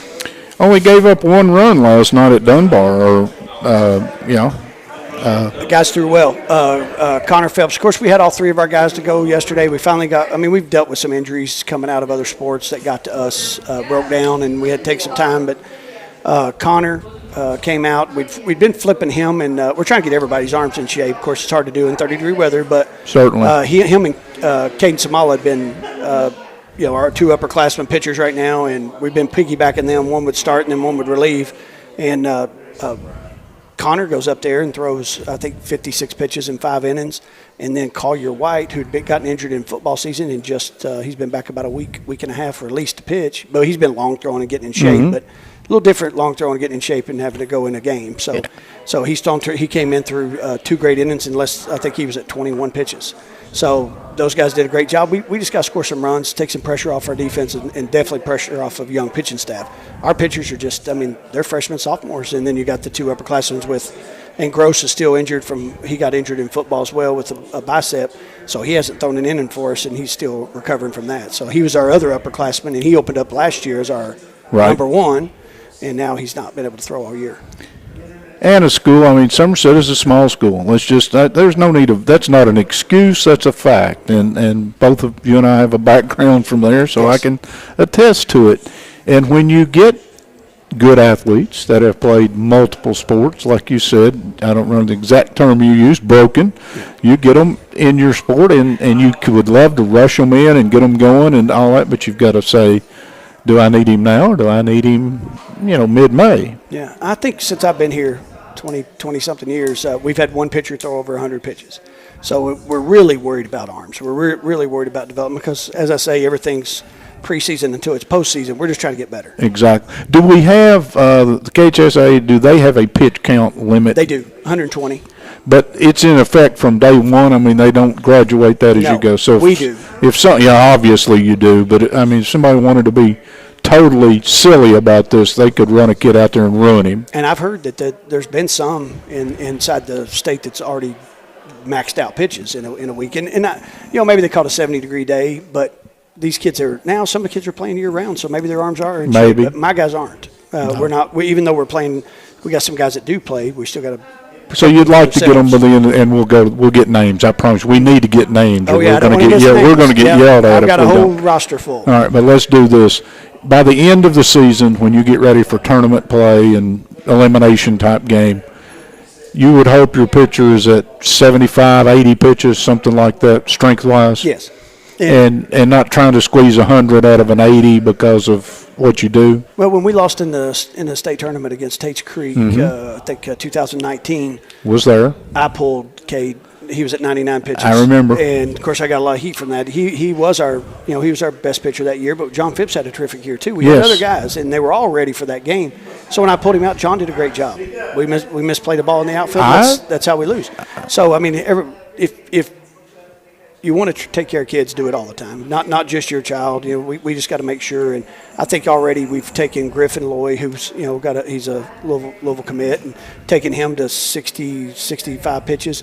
Cole pitched really well against Corbin the other night. We took him to 60 pitches, and it's almost 60 degrees. Right. So we let them extend a little bit because they had a lot of stressless innings. They weren't struggling. They didn't get into big innings. I think that's another thing. You pitched at the highest of levels, so you understand that. A lot of people don't understand. A pitch is not a pitch. Right. If you put me out there in a bases-loaded situation every inning, that's like and 20 pitches. then that 10 pitches I throw can put more on me. Mm-hmm. Or if I go out there in cruise control, stay within yourself. It's not the same. And it's a whole different world. And those guys are, and like I said, they're freshmen and sophomores across the board. Reagan New, all these guys are really good pitchers. They're just young. Let's mean you talk about your kids before they pull me, because we're here to talk about the Somerset Briar Jumpers, and people know me and you well enough to know if we get together, we'll talk about I can baseball. talk all night, yes. Yep. So jump in. Where are we going to start? We talked a little bit about your pitching staff. Well, I go through the catchers. We go through it all the time. Our catcher's our leader, needs to be our leader, and that's something Blake Abbott and Connor Vanderplug and Luke Stringer, these guys are all developing into being leaders at different levels. I mean, Connor can jump in there. Connor Vanderplug could jump in there and catch in the varsity game. He can go and play third base in the JV, and we're trying to keep him healthy. We're not going to catch our catcher every game. Right. We're going to rotate Connor in there. And I keep telling the guys right now that be patient. I mean, we're 4 games in, 3 games in, and we're in every one of these ball games. It's not like we're getting run ruled or we're behind the whole game. We're down one swing. Right. One swing changes everything, and we're going to get to that. But those 3 are our catchers. Luke Stringer is catching every JV game right now because I want to keep Connor healthy too and develop Luke. He's just a freshman. Terrific athlete. And his swing, we're working on it today. It's getting better and better every day. And then up the middle, it's always our pitchers.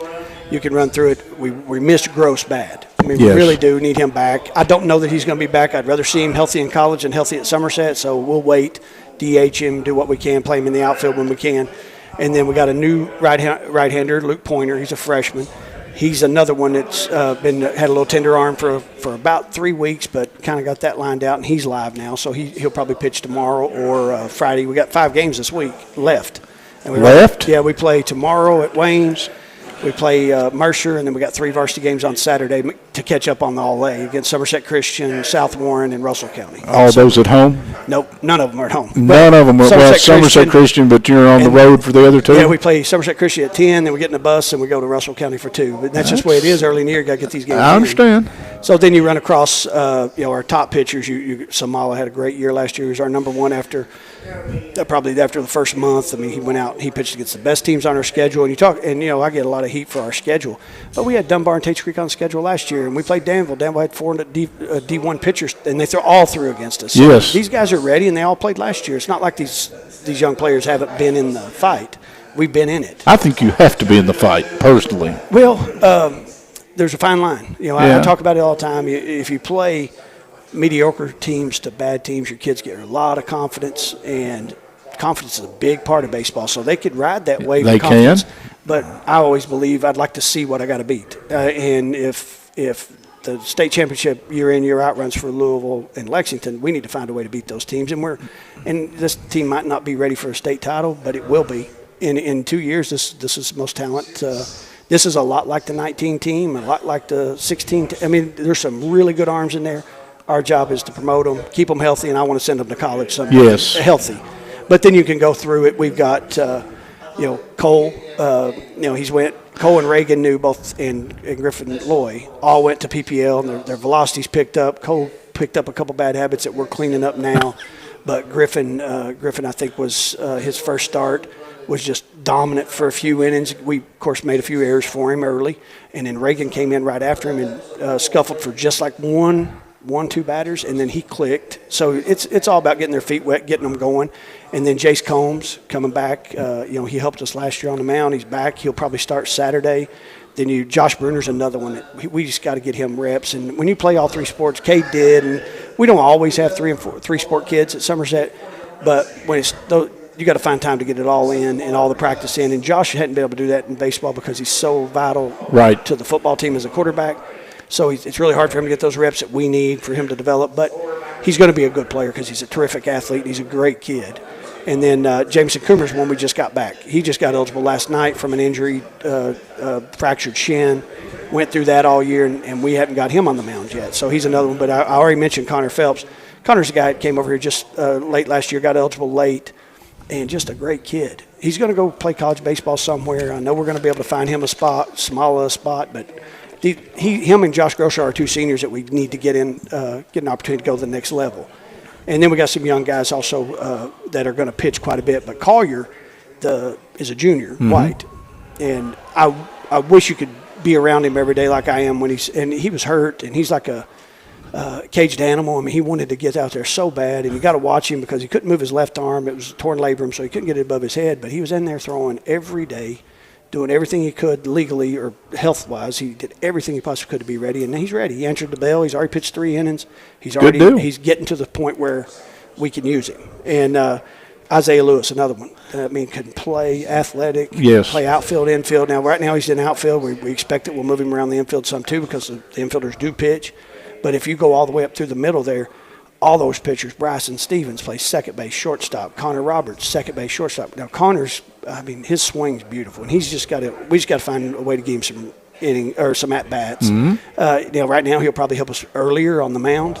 But with his left-handed swing, he looks good. Him and Reagan both. We were just worked the lefties today, and they were just they were really getting after it, and that's what we want. I think the guys are waking up a little bit to what we told them all year. This season goes in a blur, and you feel like it's going to take forever to start, and then it's over before you can blink.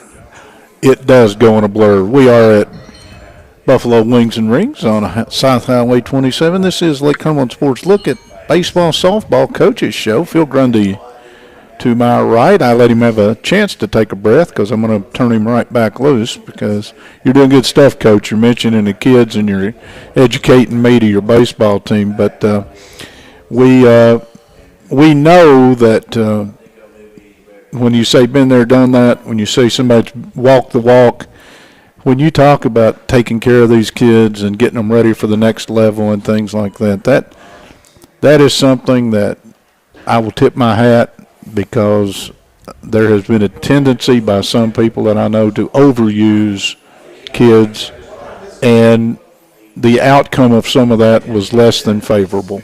Yeah, our job, we obviously wanted to be a good baseball program and Yes. keep it to where Coach T had it and hopefully continue to build on a legacy that he had.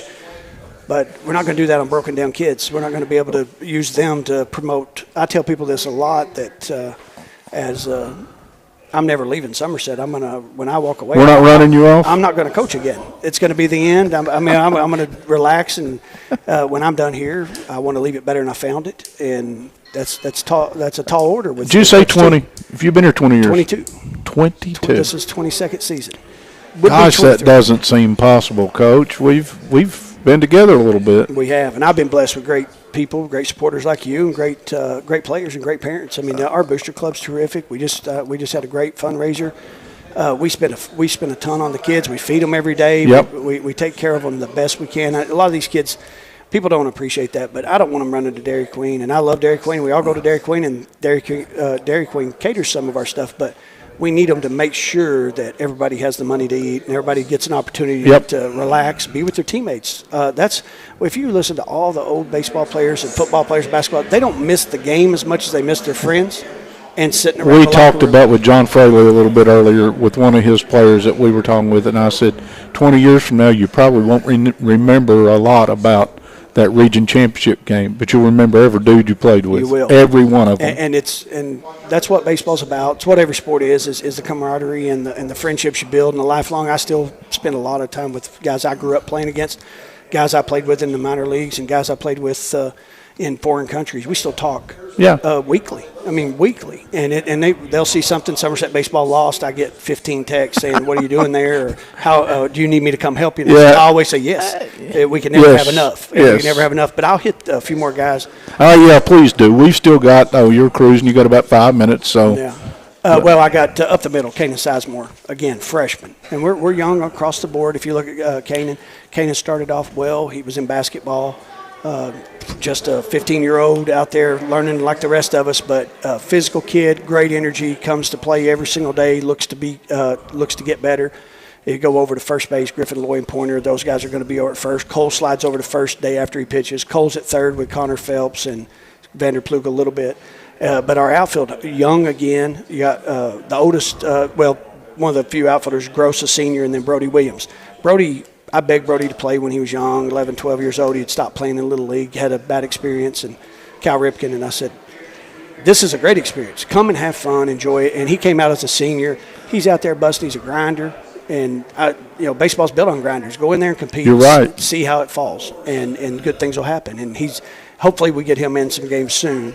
And Brody's just been he's a Somerset kid. He gets in there and battles. He's proud to be a part of this, and I'm proud to have him. Grayson Gulak, another one, a gamer. Roby Browning, a gamer. Both those kids are competing for the same position. They're best friends, and they just I think Brody had a tough one last night, or Roby did. Got called off leaving early in the game, and first thing I did was text him, you okay? Because who hasn't made a huge mistake or a little mistake? Certainly. And a kid like that takes it so personal like Roby does, it might affect them differently. Sure. So I told him it's just part of baseball. You're going to make mistakes. One-run games, or you can pick out 50 things that cost you a one-run game, and that one wasn't the one. So he'll be fine. And then Grayson, same thing. Grayson needs those JV at-bats, and I talked to Coach Roberts, Davin, who's coaching the JV, and just make sure some of our guys are getting the reps they need in JV. And it's easy when you're doing JV that you don't think. And this Coach Roberts' first year as the head coach, Coach Aiken, he's taking hiatus. He's got a little baby girl at home, and we miss him. But Coach Roberts stepped up to take that role. So we get those guys out. Got Lofton Spa and Michael Coffey. Now, Michael's been injured too. I don't know how he got injured. He still won't tell me what happened to his foot, but he's not been able to participate fully until about the last week and a half. And now he's going to be people don't realize this. He's got a beautiful swing. I showed him on video today. It's perfect. He just needs some reps. He just needs to be in game. He's got a little better shape and get himself in business. And I think we have Abelardo Cortez back. He's a sophomore. He's one of everybody's favorites. Great kid. But two guys that I really expect big things out of moving forward is Brody Dalton and Carson Ryan. Carson had started off really good, hit some balls really on the nose, scuffled a little bit last night with 2 pop-ups in the infield. But he's a legacy kid. That's the second Ryan we've had. I was wondering if it was the same Ryan. Yeah, it's Cam's brother, Dr. Ryan, and Twyla's son. Just great kid. He's in there. He's a hitting facility rat. He's in there all the time working, and I'm proud of that. That kids like being at our facility. I told Coach Murphy that before. I raised my boys in that facility. That one and the other one, the original. And I don't think there's a better place to raise your kids than a baseball There's field. a lot worse places they could be. Yeah. How about that? That's a fact. And the last one I want to get to, Ethan Gadberry, another senior outfielder like Brody, grinding to get that opportunity to get more at-bats. And Ethan's a second-year player with us, really doing getting better. He runs for us a lot.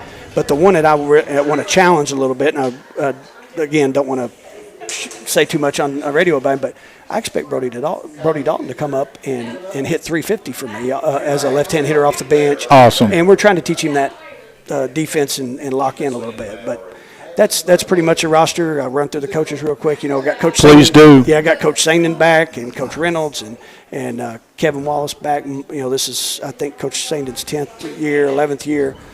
Coach Reynolds is 5th or 6th, and Coach Wallace is 7th or 8th. And I couldn't do it without them. They carry me, and we also got Coach Roberts doing the JV. Whatever you do, keep Coach Sandin around because he keeps all the stats flowing to me, and that is a valuable asset. Coach, best of luck. We're going to see you at the ball field soon. I don't know how you do it, but stay energetic. I appreciate it. Thank you. Have fun. Thanks for having me. That's Phil Grundy, head baseball coach, Somerset Bar Jumpers. He's going to step aside, and believe it or not, I have been called to the pen. I am going to – the old right-hander, Michael, is going to join us. And how you doing, Coach? Good to see you. I'm going to turn you up. You're going to thumb them up and let them know they can hear you. Can you hear me? Can you all hear Coach? Yes, you can. I can hear you. Michael, it's all yours, buddy.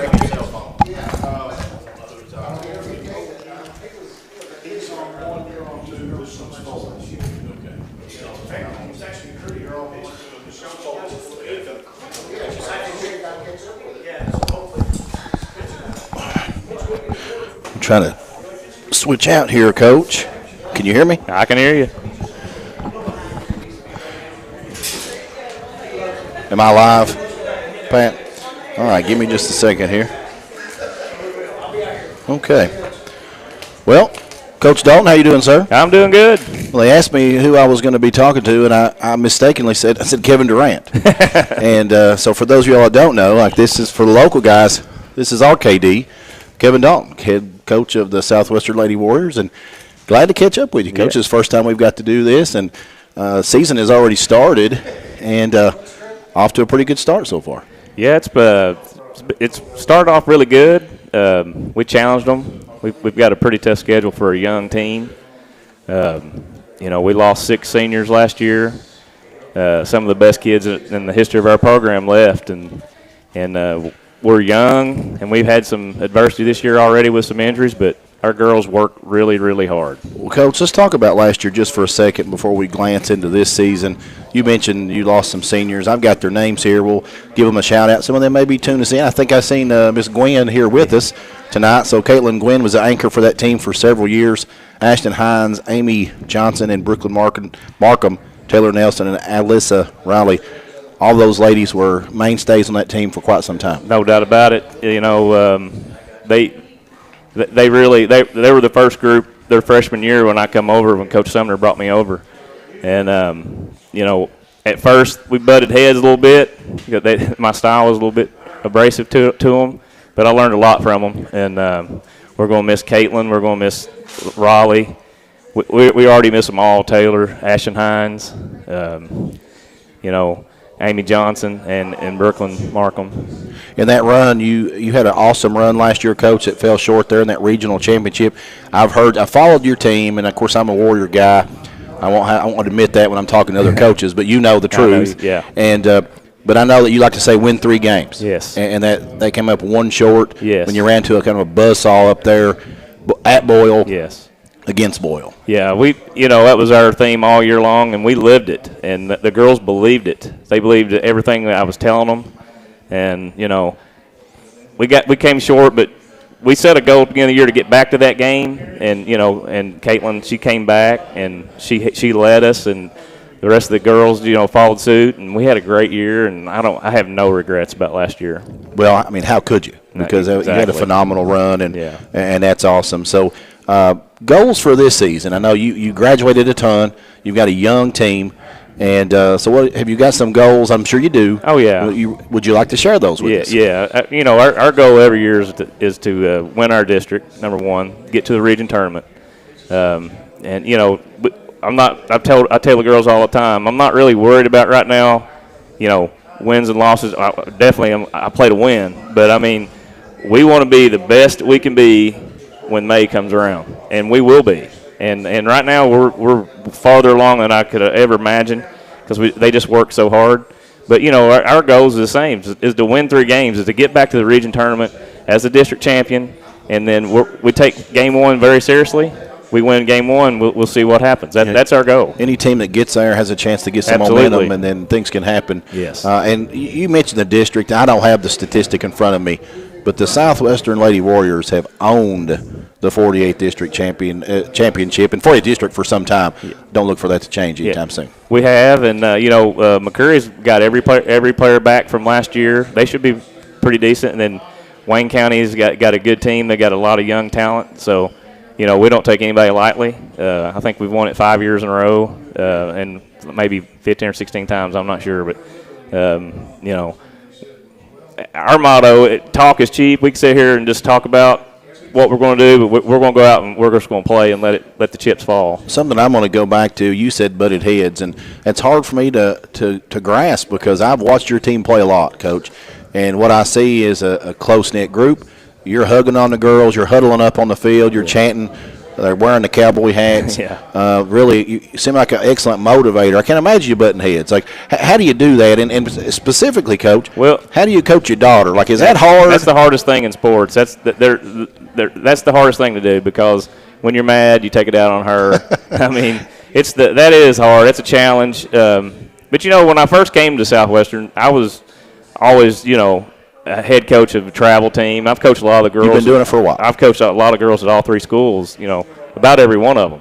But when I got there, I was a little high strung, and honestly, like Coach Sumner, you think he would be really a mean guy or whatever, but he was the opposite, really. And I learned a lot from that. I learned how to treat girls, and I learned a lot from the girls. They came to me, and after a while, I figured out, hey, I can get more out of them by loving on them. Yeah. And it, I'm proud of it, and I'm proud of what we've done at Southwestern. Well, that is awesome. So you graduated Gwen. We talked about the work she's done in the circle for you, pitching this season. I know Sydney Hanson pitched for you a lot last season, and I know she's going to lead you in the circle. Who else is going to perform for you in the circle this season? Well, like I said, Sydney Hanson is our senior, and she's our number one pitcher, and she is just a class act. I mean, I'm going to tell you right now, I've told her parents that last year.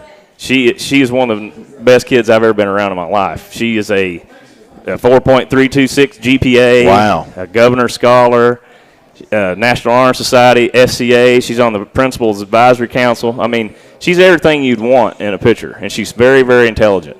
And she listens. She's coachable. I love her to death.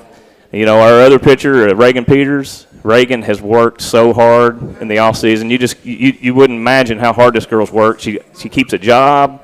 She keeps her studies up. I've known her since she was 6, 7 years old. I love her. She gives you everything she's got, and I'm confident. I'll throw her out there. She pitched last night. Pitched 4 really good innings. No earned runs. Wow. So against a good Garrett County team. And then I also have Macy Gwynn pitching in my JV. She's back. She's Caitlin's sister, but she's really, really, really improved. She has balled into softball. I'm proud of her. And then, of course, I got Jordan McDonald. She's not really got into pitching yet because she's playing basketball. She's coming off an injury. But she will probably at some point pitch this year, too. Okay. I've got your roster, Coach, kind of broken down by class, if you will. You've already talked about your lone senior in Hanson. I've got 4 juniors on the roster, and I may have missed somebody. I hope I did not. My juniors on your team I've got is Lindsay Atkinson. Lindsley, she's a very good teammate, just a very good girl. She's new to softball, but she's a very, very good teammate. And I've got Haley Riley. Haley Riley is Alyssa's little sister. Okay. And she's never played softball before, and she's my courtesy runner, and she has picked it up. She is a fireball, and we're glad to have her. I also have another junior, Reagan Peters. I think you mentioned her just a second ago, and Hannah Ellis. Yes, Hannah Ellis is she's Miss Ellis's granddaughter, but she's a little bitty thing. But I'm telling you what, she is a leader.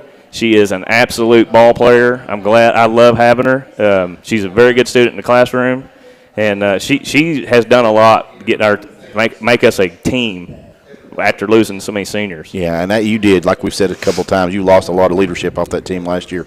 And we got 4 sophomores on your roster. Hope I didn't leave anybody off. Macy Gwynn, who you mentioned before, who certainly has somebody at home can tutelage with the pitching maybe a little bit. Yeah. Sasha Cromer, another sophomore on the roster. Yeah. Bryn Troxel, who we've seen performed for these Warriors in the past as well, and Abigail Peters. Yeah, Bryn Troxel last year had a coming out party at the end of the season, and especially at the region tournament.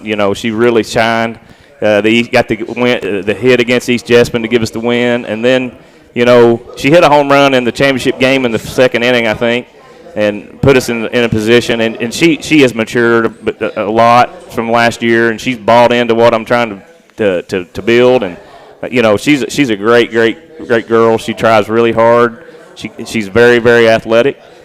She's going to do big things this year. People are going to know her name. And another one I got, Abigail Peters. Abby is Reagan's sister. Abby's put in the time. She has worked extremely hard. She's a power hitting type. I like to call her. She's like the old Dave Kingman back when I was a kid. She'll run into a fastball and she'll knock it out. And then Macy Gwynn. Macy Gwynn is probably next to Amy Johnson last year. Is probably one of the most improved players that I've ever coached. She has bought in.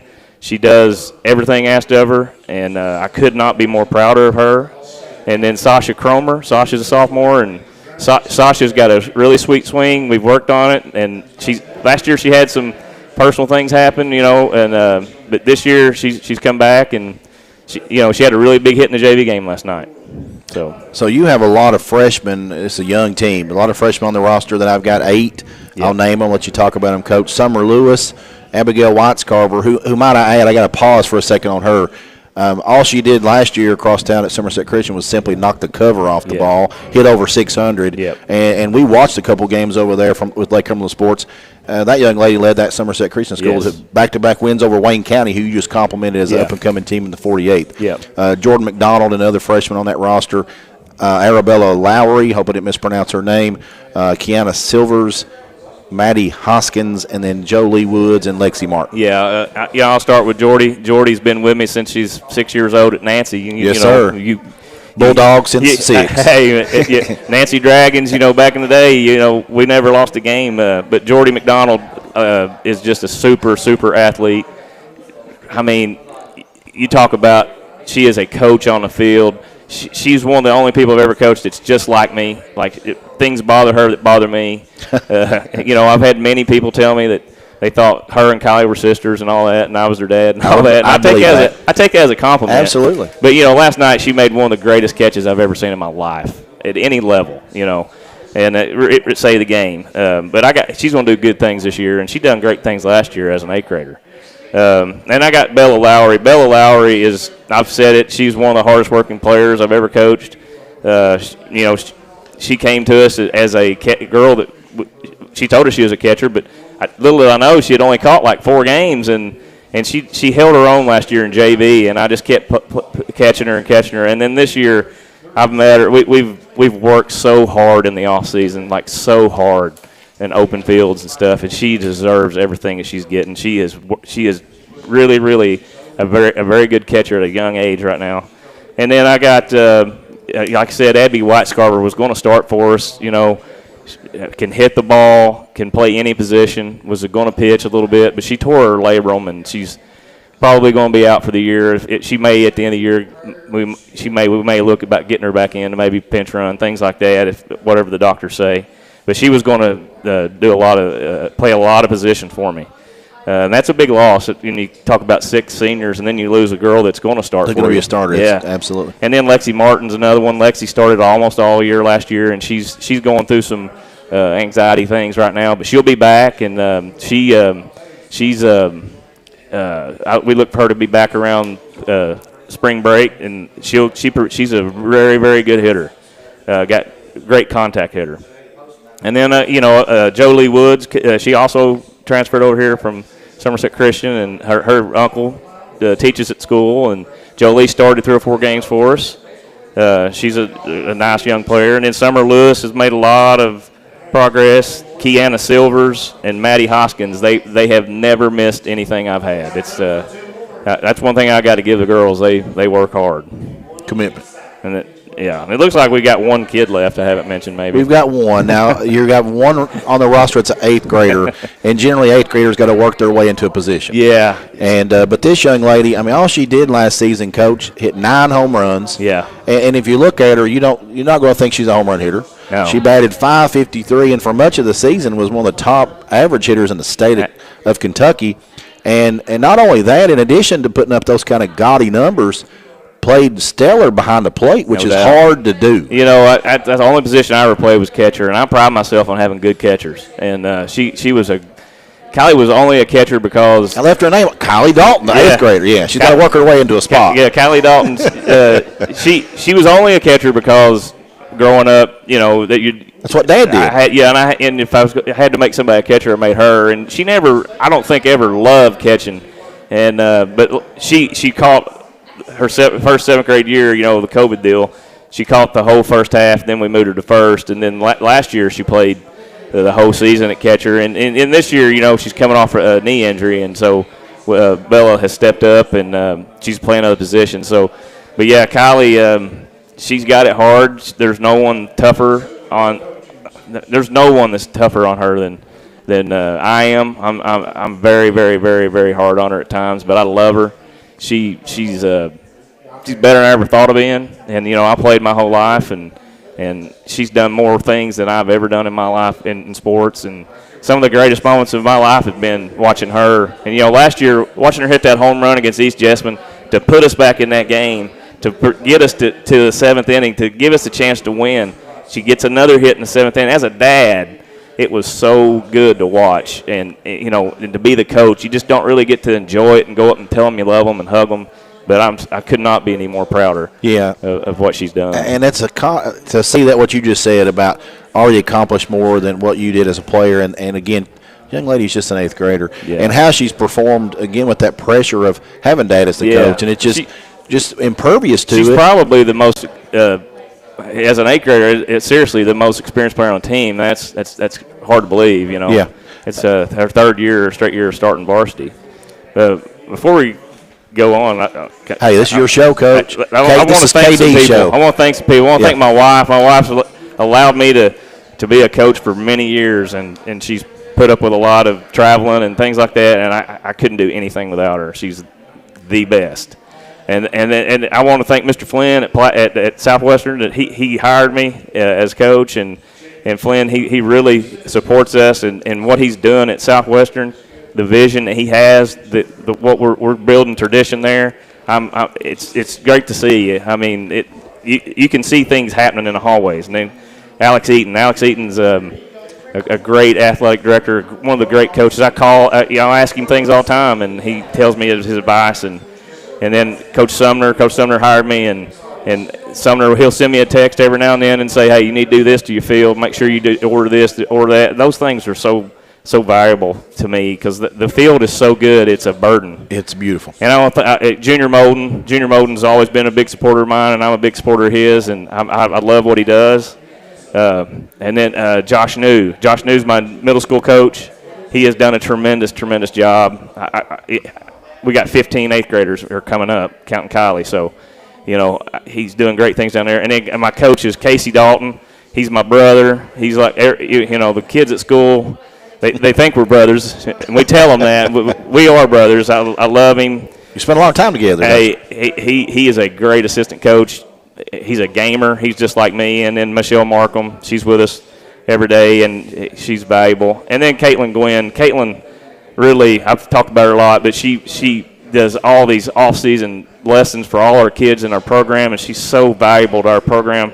She's done great things. She's so mature beyond her years. And we're so lucky to have her. Well, Coach, I'm not sure how many games we're going to get to cover down there at your place, but we certainly look forward to it. Wish you the best of luck. I know your team's young, but I know because I've seen this team play and know what kind of players you got. You're going to do some special things this season, and we look forward to being there with you and rooting you along. I thank you, and I'm proud of my team. I'm with them to the end. I wouldn't take another team to replace them for anything in the world.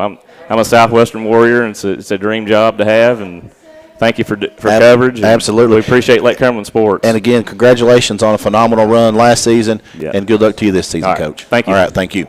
That's Kevin Dalton with Southwestern Lady Warriors, and we are Lake Cumberland Sports. Come on out if you're not here already. It's starting to get late, but Buffalo Wings and Rings is still serving hot and fresh food.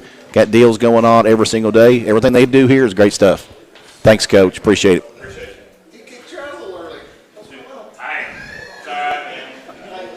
I was just listening to the boss man here.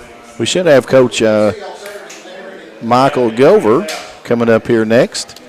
We'll transition. I should have kept KD out here.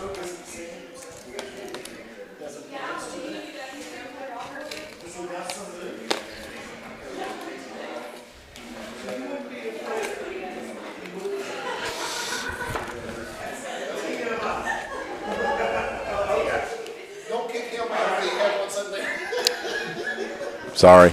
You want to come have a conversation? I had Pat giving me signals there. I misread them. Sorry, Pat. You told me to steal, and I laid down the bunt. Or you told me to bunt, and I swung and struck out.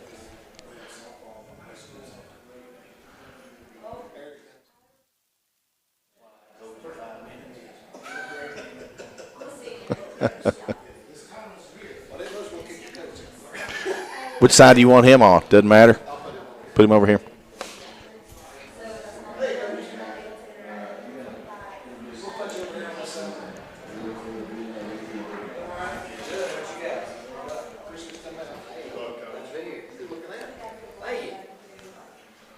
Hey, Coach. I think right here is where they'd like to have you. Oh, lost my quarter. Uh-oh. Okay, so, Coach, if you put your headset on there, and we'll try to get things going. Can you hear me? I got you. All right, so Michael Gover, the head man of the Southwestern Warrior baseball team, want to say welcome to you, Coach, and thank you for coming out and joining us here on our Buffalo Wings and Rings baseball preview show. I know you all have already gotten started, and in this young season, off to a pretty good start, 2-2, and pretty nice win against your crosstown rival. You always take that whenever you can get it. Anytime you can beat somebody in town, it's a plus, so we'll take them, that's for sure. Those are big ones. And so before we start getting into this season, Coach, we'll take just a moment to reflect back to last season. 10-26, certainly something that you want to build on this year. But you lost two key contributors to your team that were mainstays for a while in Pumphrey and Colton Durham. Colton had a great season for you offensively. Big spots to fill for you on the hill and on the base paths. For sure. Yeah, it always hurts when you lose some guys that have been around for 4 or 5 years, and both those guys had been around for at least 4.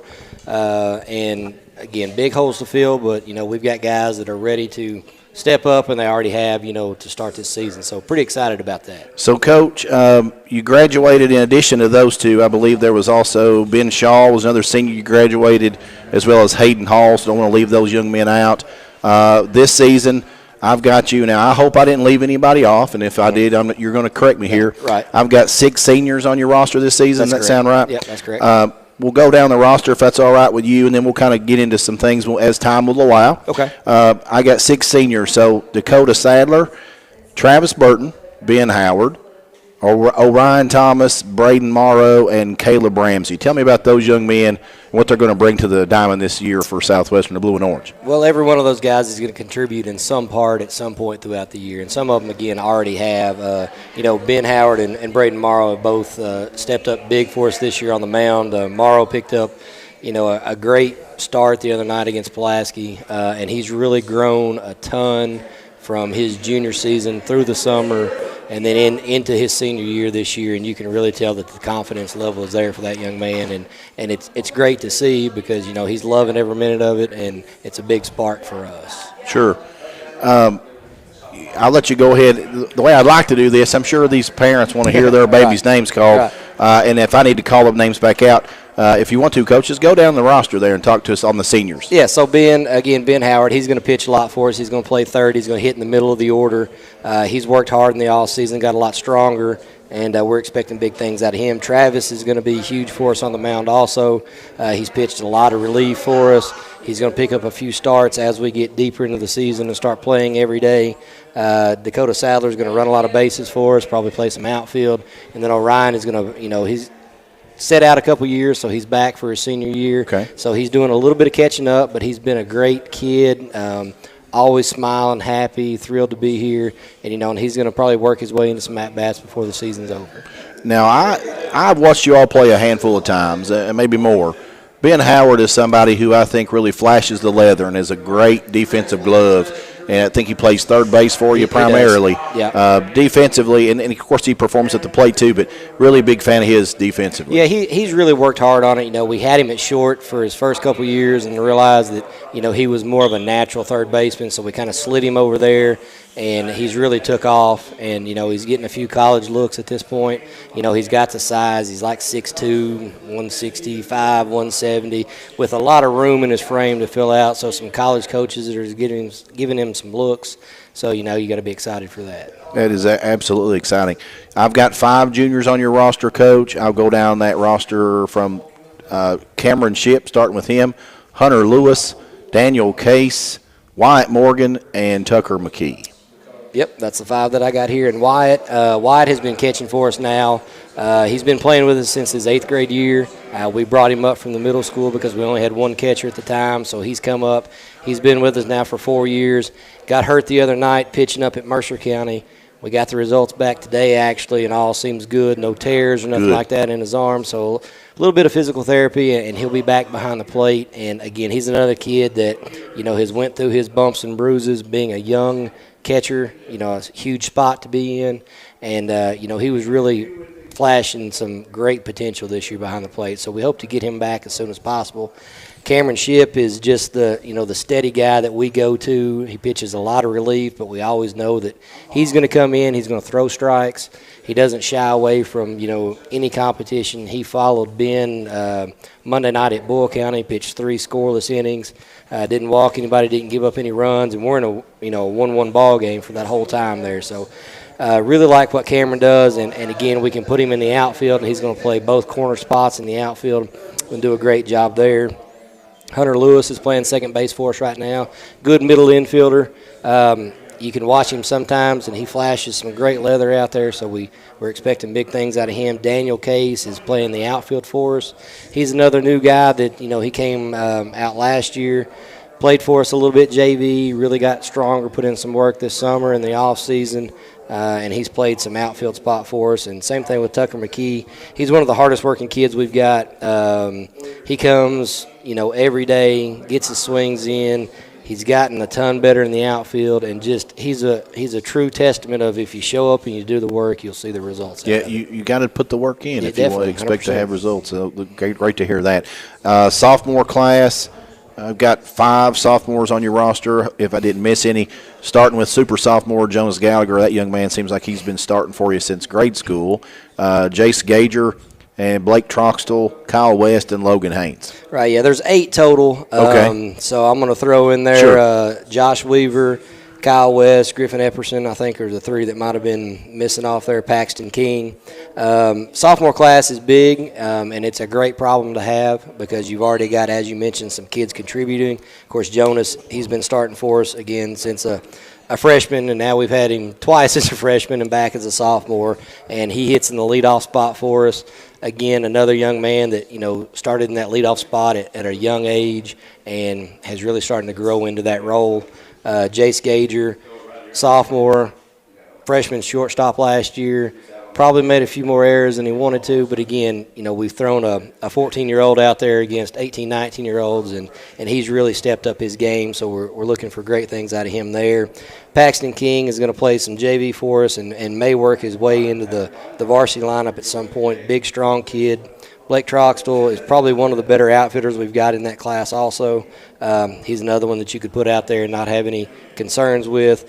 Josh Weaver has been catching for us, playing some first base on the JV side. Caught a great game the other night as well in the JV side, and he's another kid that shows up, smile on his face, always happy and go lucky, so we like having him around. Logan Haynes comes to us from the football side, so he misses a little bit of the extra work because he's on the football team, but he's another just athletic kid. You know, he's a good football player. That we put him in to, you know, pinch run. He hit a home run the other night in a scrimmage game, so, you know, he might run into a fastball every now and then. Got some pop. Yep. Kyle West joins us as a sophomore, didn't play his freshman year, and has actually worked his way into the DH spot in our varsity lineup. Good, short, flat bat, you know, that gets to the baseball and squares it up pretty good. And then Griffin Epperson will play some outfield for us also on the JV side. Now, Coach, on the roster that I pulled, I had only one freshman, and I may have missed a few. The one freshman I had listed was Jonah Brock, and he was a young man that got to see a lot of varsity action last year as an 8th grader. You mentioned Morgan behind the plate catching. I know Brock did some catching behind the plate. What are you expecting to see out of that young man? And let you, I'm sure, add several more. Right, yeah. We've got a huge freshman class, and Jonah Brock, Jaden Taylor, Tegan Kennedy, Peyton Wood, Ben Stewart, Jack Dalton, Caleb Shipp, Jackson Couch, Cliff Sawyers, and Anthony Mullins. Jonah has, again, been kind of thrown into the fire with Wyatt going down the other day. Right now he's our everyday, starting catcher. Okay. Again, a big, strong kid. He's kind of rough around the edges, but he listens.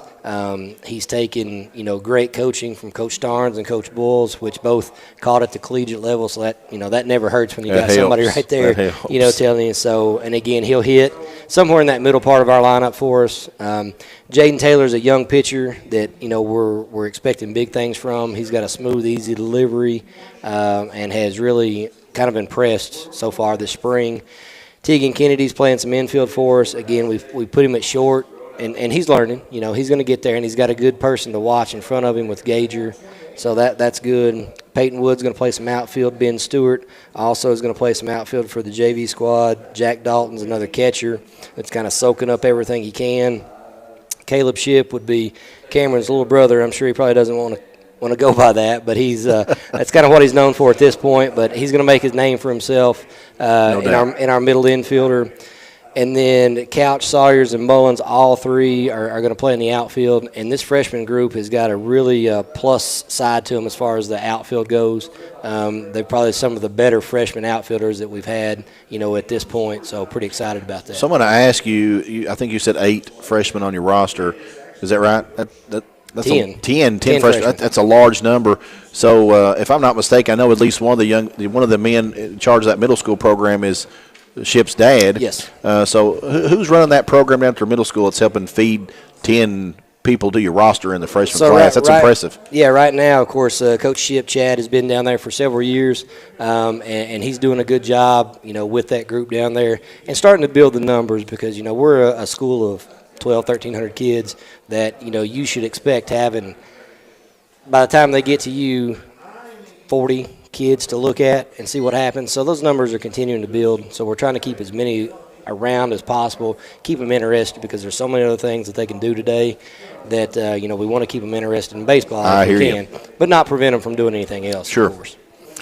It is. So you mentioned not prevent them from doing anything else. How important is it today for our coaches and just to share the athletes, and then would you encourage these athletes to play multiple sports? Oh, 100%. I mean, there shouldn't be anybody, I don't think, that's specializing in just one thing, especially, coming through middle school or even their first couple of years in high school, because you can develop so much more, different muscles, and you use different things when you're playing baseball or you're playing football or basketball or soccer or whatever. So I see no issue with kids playing multiple things and actually encourage it because, they need a break. They don't want to be around me for 10, 12 months out of the year. That's right. When they go to somebody else. Main thing, stay busy and stay off the video games more. Right, yeah. right. So definitely we don't want to keep them from doing anything unless they're just sitting at home not doing anything. Then we want them around. Right. Got a text from a good friend of mine said Caleb Ramsey, another senior, may have omitted his name. Okay. I know he's been a starter and a contributor to your team for a couple years now, and looking for big things from him this season. Yeah, Caleb, again, he's been starting for us for a couple years. He's going to play first base for us. He's going to hit in that top part of the order. So we're excited about the stuff that he brings, and I apologize, Caleb. You can come hunt me down. That's my fault. No, I'm going to take the blame for that, Coach, because I told you I was going to give you the names, and if I omitted his name, I apologize. He went to my elementary school, so Caleb, my apologies. That's not Coach's fault. We mentioned how hot of a start you all are off to this season, Coach, and you have played a murderer's row of a schedule. Because I don't follow how good South Laurel is this season, but that's typically a powerhouse team. You get them in the opener and you win that game at their place, which is no small task. And looks like all your games been on the road. Yeah, we've been on the road, so you've been the Road Warriors. We've been the Road Warriors. Your field tore up, Coach, or is this by design? Well, we won't get into that We'll tonight. get into that. So Yeah, I heard there was a water leak maybe a while back. we had some water issues, had some other things going on, but we're just taking it in stride and taking day by day and trying to play each game. But you did beat Pulaski at their place 4-3, and then you mentioned Boyle County's game last night. Did drop that one 1-2, but I mean that's a low-scoring affair, and all these games have been really tight, competitive contests. So off to a really solid start. Right, and I told the guys the other night, I mean, a couple breaks here and there, and we're 4-0. Against some really good teams. Yeah, right, we'll take 2-2. We saw, 3 exceptional arms out of the group. Against Mercer County, we faced the big lefty that's going to Kentucky. Saw Hampton at PC the other night, and then, went up to Boyle County and faced Myers. So, the guys have seen quality pitching and put up good performance, so we're excited about that. And they've basically been playing in the wintertime too, right? Yeah, so right. It was warm before you got started, and as soon as it got started, it got cold again. Yeah. Welcome to Kentucky weather. That's right. Right. That's right. So, big picture, you're welcoming in the Somerset Christian School Cougars this season in the 48th.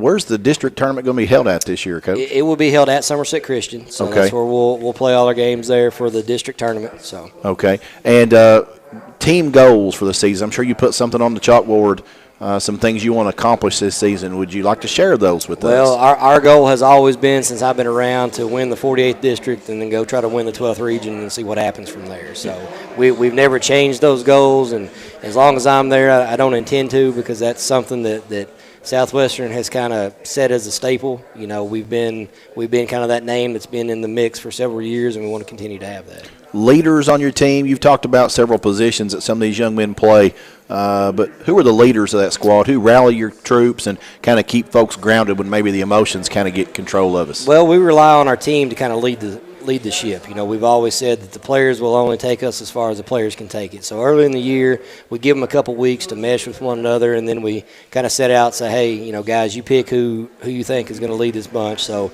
they kind of took a team vote, and Ben Howard and Caleb Ramsey, came out of that. So that was pretty much expected, just based on the fact that they are seniors. They are there. They set a good example for the kids, both on and off the field.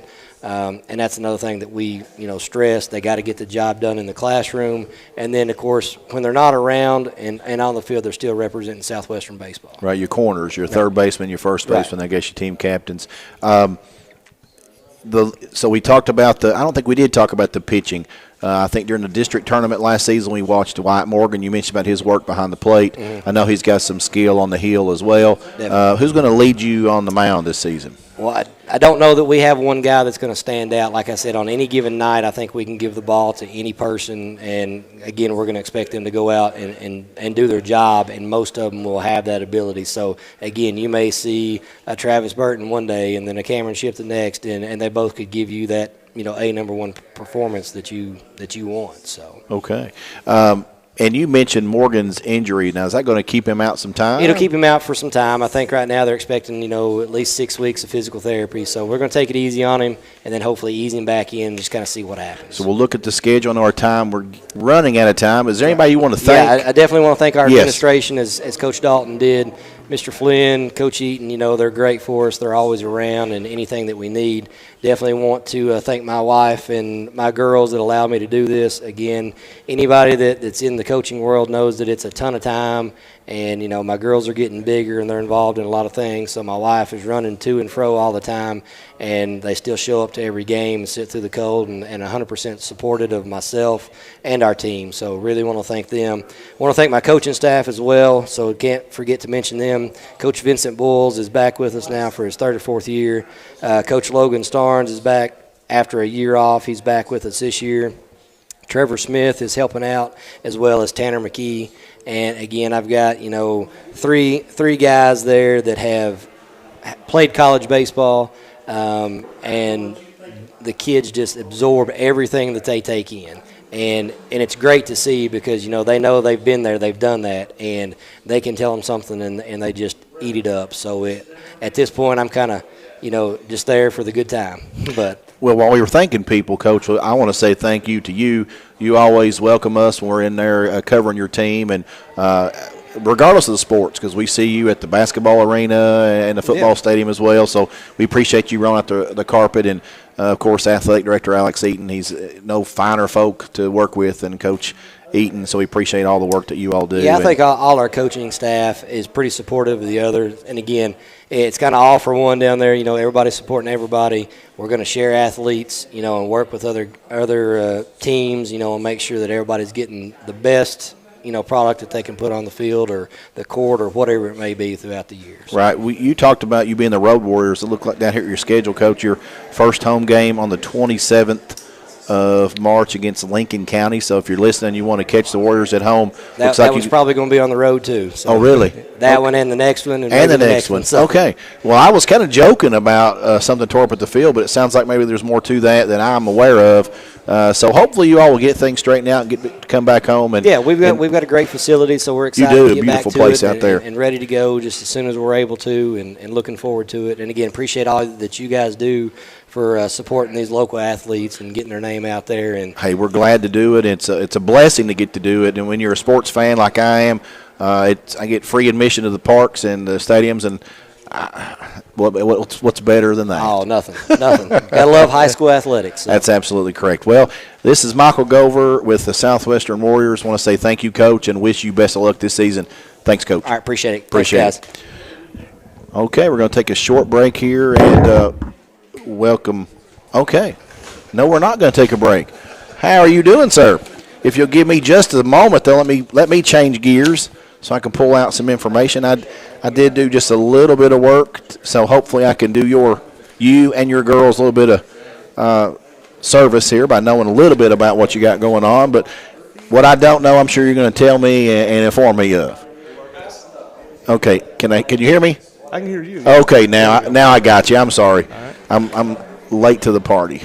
Okay, I'm here with Coach Alan Fisher of the Lady Cougars.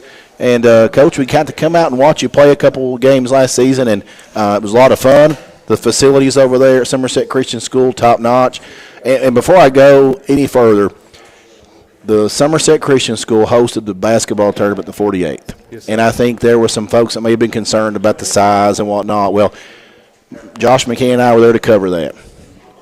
Al Gover did a wonderful job, and everybody involved over there. So kudos to all involved. Couldn't have done a better job. That was phenomenal. Good. I'm glad it was a success. And I saw you in the crowd. And of course we got perched up on a little eagle's nest or whatever you want to call it up there. It was a lot of fun, and it was an excellent atmosphere. It was a great job. I like the atmosphere. Everybody kind of packed in there. Pat Harris is giving me a hard time. He's telling you, eat is that better, buddy? Yeah, it's better. All right, good deal. I'm glad it was good. Yeah, we're going to host baseball and softball as well, so we're looking forward to that. Okay. Well, Coach, last season I had on my sheet here 12-8 record. Is that correct? Yes, sir. This season, jumping into the 48th district, legit time. And eligible for everything this year. Last year was our second year in KHSAA. So we're thrilled to have a winning record, second year in, and going to try to do that again this year. But we're eligible for the district tournament and region and all that stuff this year, so we're excited about that. And I know I was there to cover at least one of your games that I can recall, and it was a game against Wayne County. Mm-hmm. It was phenomenal. Looking at your schedule, you beat them twice. Yeah. And we were kind of saying, I'm not sure if we said it on the air or not, but in a year where you weren't eligible, you may have been the second best team in the 48th district. And unfortunately for you guys, you weren't. But sight sets on big things this year. Yeah, we're trying, man. We got a lot of young girls, young team, and so but they're working hard, and we're excited to see what's in store for us. So yeah, we got all the district games this year. We have Southwestern on the schedule. We play them coming up, and then we got 2 games with Wayne, 2 games with McCreary. We only got 1 game with them in last year. We played them, I think, 4-1 down there. And I saw that. Yeah, but then we never could get the second game worked out, and so we're excited to get 2 with them and 2 with Wayne and 2 with Southwestern this year. And so highlights for you as a coach of that season, like from last year, what were your highlights from the season? Oh, man, I've been there for 12 years. And so I remember when I first got there, we weren't even competitive in the Christian School League. It was some lean years there. And so then first year in the KHSAA was a big step up challenge for us. And then so to see the team improve from that season to last season coming in, seeing the girls work hard and have some success and a little bit of confidence. And so it gives us high expectations going into this year. And like I said, we have a young crew. We're starting. I think last night we started 1 senior and 2 juniors. And so the majority of our team is freshmen and young. Yeah, we have 8 freshmen on the team. So That's about half the team. And the reality is when you listen to all these teams that have talked tonight, all these coaches, that's a commonality. I think all these teams have a lot of young girls and a lot of talent in this area. Like, we are rich with talent in this Lake Cumberland sports area that we cover, and just blessed to be able to bring some of this action to our listeners and to be in attendance to see it happen. Yeah, all the local teams have a lot of really good young talent, so it's going to be some really good softball in this area for a while. Absolutely. Well, Coach, I've got the roster and I think you may have the same sheet I have. I've got the KHSAA roster, and if I omit somebody, please don't let me do that. Let's plug them in there, okay? Yeah. I've got you with one senior on the roster. Is that accurate? Kristen Edwards is our senior. We have another one that joined playing this year. It's our first year playing softball. Her name's Emily Ping. She's here tonight, and she's awesome. She's going to do well. Has really started off hitting the ball pretty well, so we're just trying to get her acclimated to the game of softball and figure out where we're going to get her on the field. It's exciting to get the players out, and so first-year player as a senior and got her head right. It sounds like excited to go, so you'll take it, right? Yeah, she's great for team morale, and she's just an awesome kid, so we're thrilled to have her. You know, part of you wishes you had her the whole time, but we'll take senior year. Take what you get. Exactly right. Life doesn't provide a rearview mirror. In a school our size, man, we're always just pushing for numbers. So, so we're thankful to have her come out. Well, Coach, I'm glad you said that, because on the roster sheet I print off, it says your enrollment's 74. Is that That might be accurate. I think it might be a little low. I was guessing 85. I'm 85. not sure. Well, regardless, you're talking less than 100 kids, Yes, sir. And the teams you're competing with, at least here in this area, well over 1,000. Oh yeah. And so, I think like Southwestern's 1,400. Something like that. I've got their sheet here somewhere. It looks like 1271. So you're close. It's tough. I mean, already, you know, you've got to go through the halls and you got to find them, don't you? Yeah, pretty much. And we have 18 girls on our total roster, and 12 of those girls have played. This will be their first or second year. Wow. So we definitely got some young players, and so that's going to be the growth of our team. We had a bunch that come out last year the first year, and now a lot of those girls are starting this season. So, so last year's ceiling is this year's floor for them, and so our team will go how they continue to improve. Okay. On what I have, 3 juniors on your roster, Coach. Michaela Keith, Emily Eastep, and Lydia Fisher, which I think you may know her. Yeah, I'll claim that one. Yeah. And we watched, the games we got to cover. She had a really, really nice game. I think played third base, maybe swung a pretty good-sized bat. Talk about that junior class. Yeah, they've played for a while. Emily's played for several years. Lid's played for several years. And Michaela didn't play last season, but she came back this year. But hit the ball last night. I put her out there in JV. She hit one to the fence last night, so we're glad to have her back. Emily's a good athlete, really, very fast. If we get her on base, man, we're in good shape. And then Liz played for a while. Yeah, we're putting her at first right now, and she's batting in the 4th spot. Okay. Sophomore class, again, 1, right? Yes. Mia Dauberton is on that sophomore class, but she's kind of focusing on tennis right now, so we're pretty much sophomoreless. We're sophomoreless. Yeah. I've never heard that I haven't either. I'm making it up. Is that okay? If it's a word, it's absolutely. This is your show, Coach Fisher. Right. I'm just here to facilitate. No one is tuning in to watch me talk. They're here to hear you talk about the young ladies on your team. So you can. My wife's a school teacher, so I may hear about that. I'm a school teacher, a school principal, and my wife's a teacher too. So, but I'm not here to criticize. We're going to go with it. All right. If you're okay, I'm okay. I'm okay. Yeah. Now you mentioned your young kids, and you do have a lot of freshmen on your team. 8 is what I have, and I hope I didn't miss any. Sophia Barnett, Macy Parker, Destiny Napier. I'm going to go ahead and name them all off. Adeline Dow, Presley Davis, Elizabeth Scott, Briley Rubel, and Grace Kiddick. Yeah. That's like I said. Most of those girls played last year. All of those played last year, but Sophia Barnett. But she's a really good athlete. She's just played volleyball forever, and so we're happy to get her out this year. But like last night, Busy starts in left, Briley started center, Destiny started at second base, Addie Dow played some, Macy Parker started at shortstop, Sophia started first base in the JV game, and Presley started second base in the JV game. So that team, like I said, that's almost half our team is that freshman class, and so how they develop will determine how our season goes. So you've got all the players there. You've got a couple of seniors. Edwards, has started for us forever, and Lyd and Emily both started for us forever. Then you got that freshman class, and then our 8th graders are both start, and did Reagan and Childers and Caroline Mounts. Well, and Reagan Childers, the game again last year we watched, at least the one, she could pitch and pitch really, really well. I mean, not just do it, but do it well. And as an 8th grader, and like you said, Carolyn Mount, so big contributions from those young very girls. Much so. Caroline started third base for us last night, made some putouts. And then last night against Adair, Reagan struck out, I think, 15. Wow. 15 batters last night. So she throws a lot of strikes, doesn't walk a lot. So that's good. We're not putting a ton of free runners on base, so that gives us a chance from a defensive standpoint. Yeah, and again, Childress one of those multi-sport athletes. You mentioned you lost a girl tennis, but again, when you've got less than 100 kids, you've got to share them. And that's the thing. We tell them, listen, I will work with you on every sport because, we have to. Yeah. Your athlete pool is small. I know, like, Reagan right now is playing, and Caroline, too. They're both playing middle school volleyball. And so we schedule. So I try to get my schedule done. And then Tara's the assistant AD, Reagan's mom. So she will play in middle school volleyball games so they don't conflict. And then Ray's also playing travel club volleyball as well. Wow. And stuff. So, yeah, there's something every day. But, we have to be flexible. We got some in tennis. We got some playing middle school volleyball. Small school problems, man. Yeah. So, I'm like, we have to work together. Absolutely. And really, those problems exist even in the big schools. Like allowing the kids to share time. And can we give a shout-out to the parents who haul these kids all over the place and pay the pump, put gas in their cars and eating on the road and just the work it goes in just to keep them active and keep developing their skills and their talents. Yeah, they have to be committed, and for sure. So we're thankful, man. Like I know we're juggling practices. Like I know, like one day at practice, we'll have Reagan Caroline to like 4:30, and then at 4:30 they go to volleyball, and they'll practice with us, and then go play a game. And same with tennis. So that's part of it. They sleep good at night. Oh, definitely. Because they're out of gas. They got to be.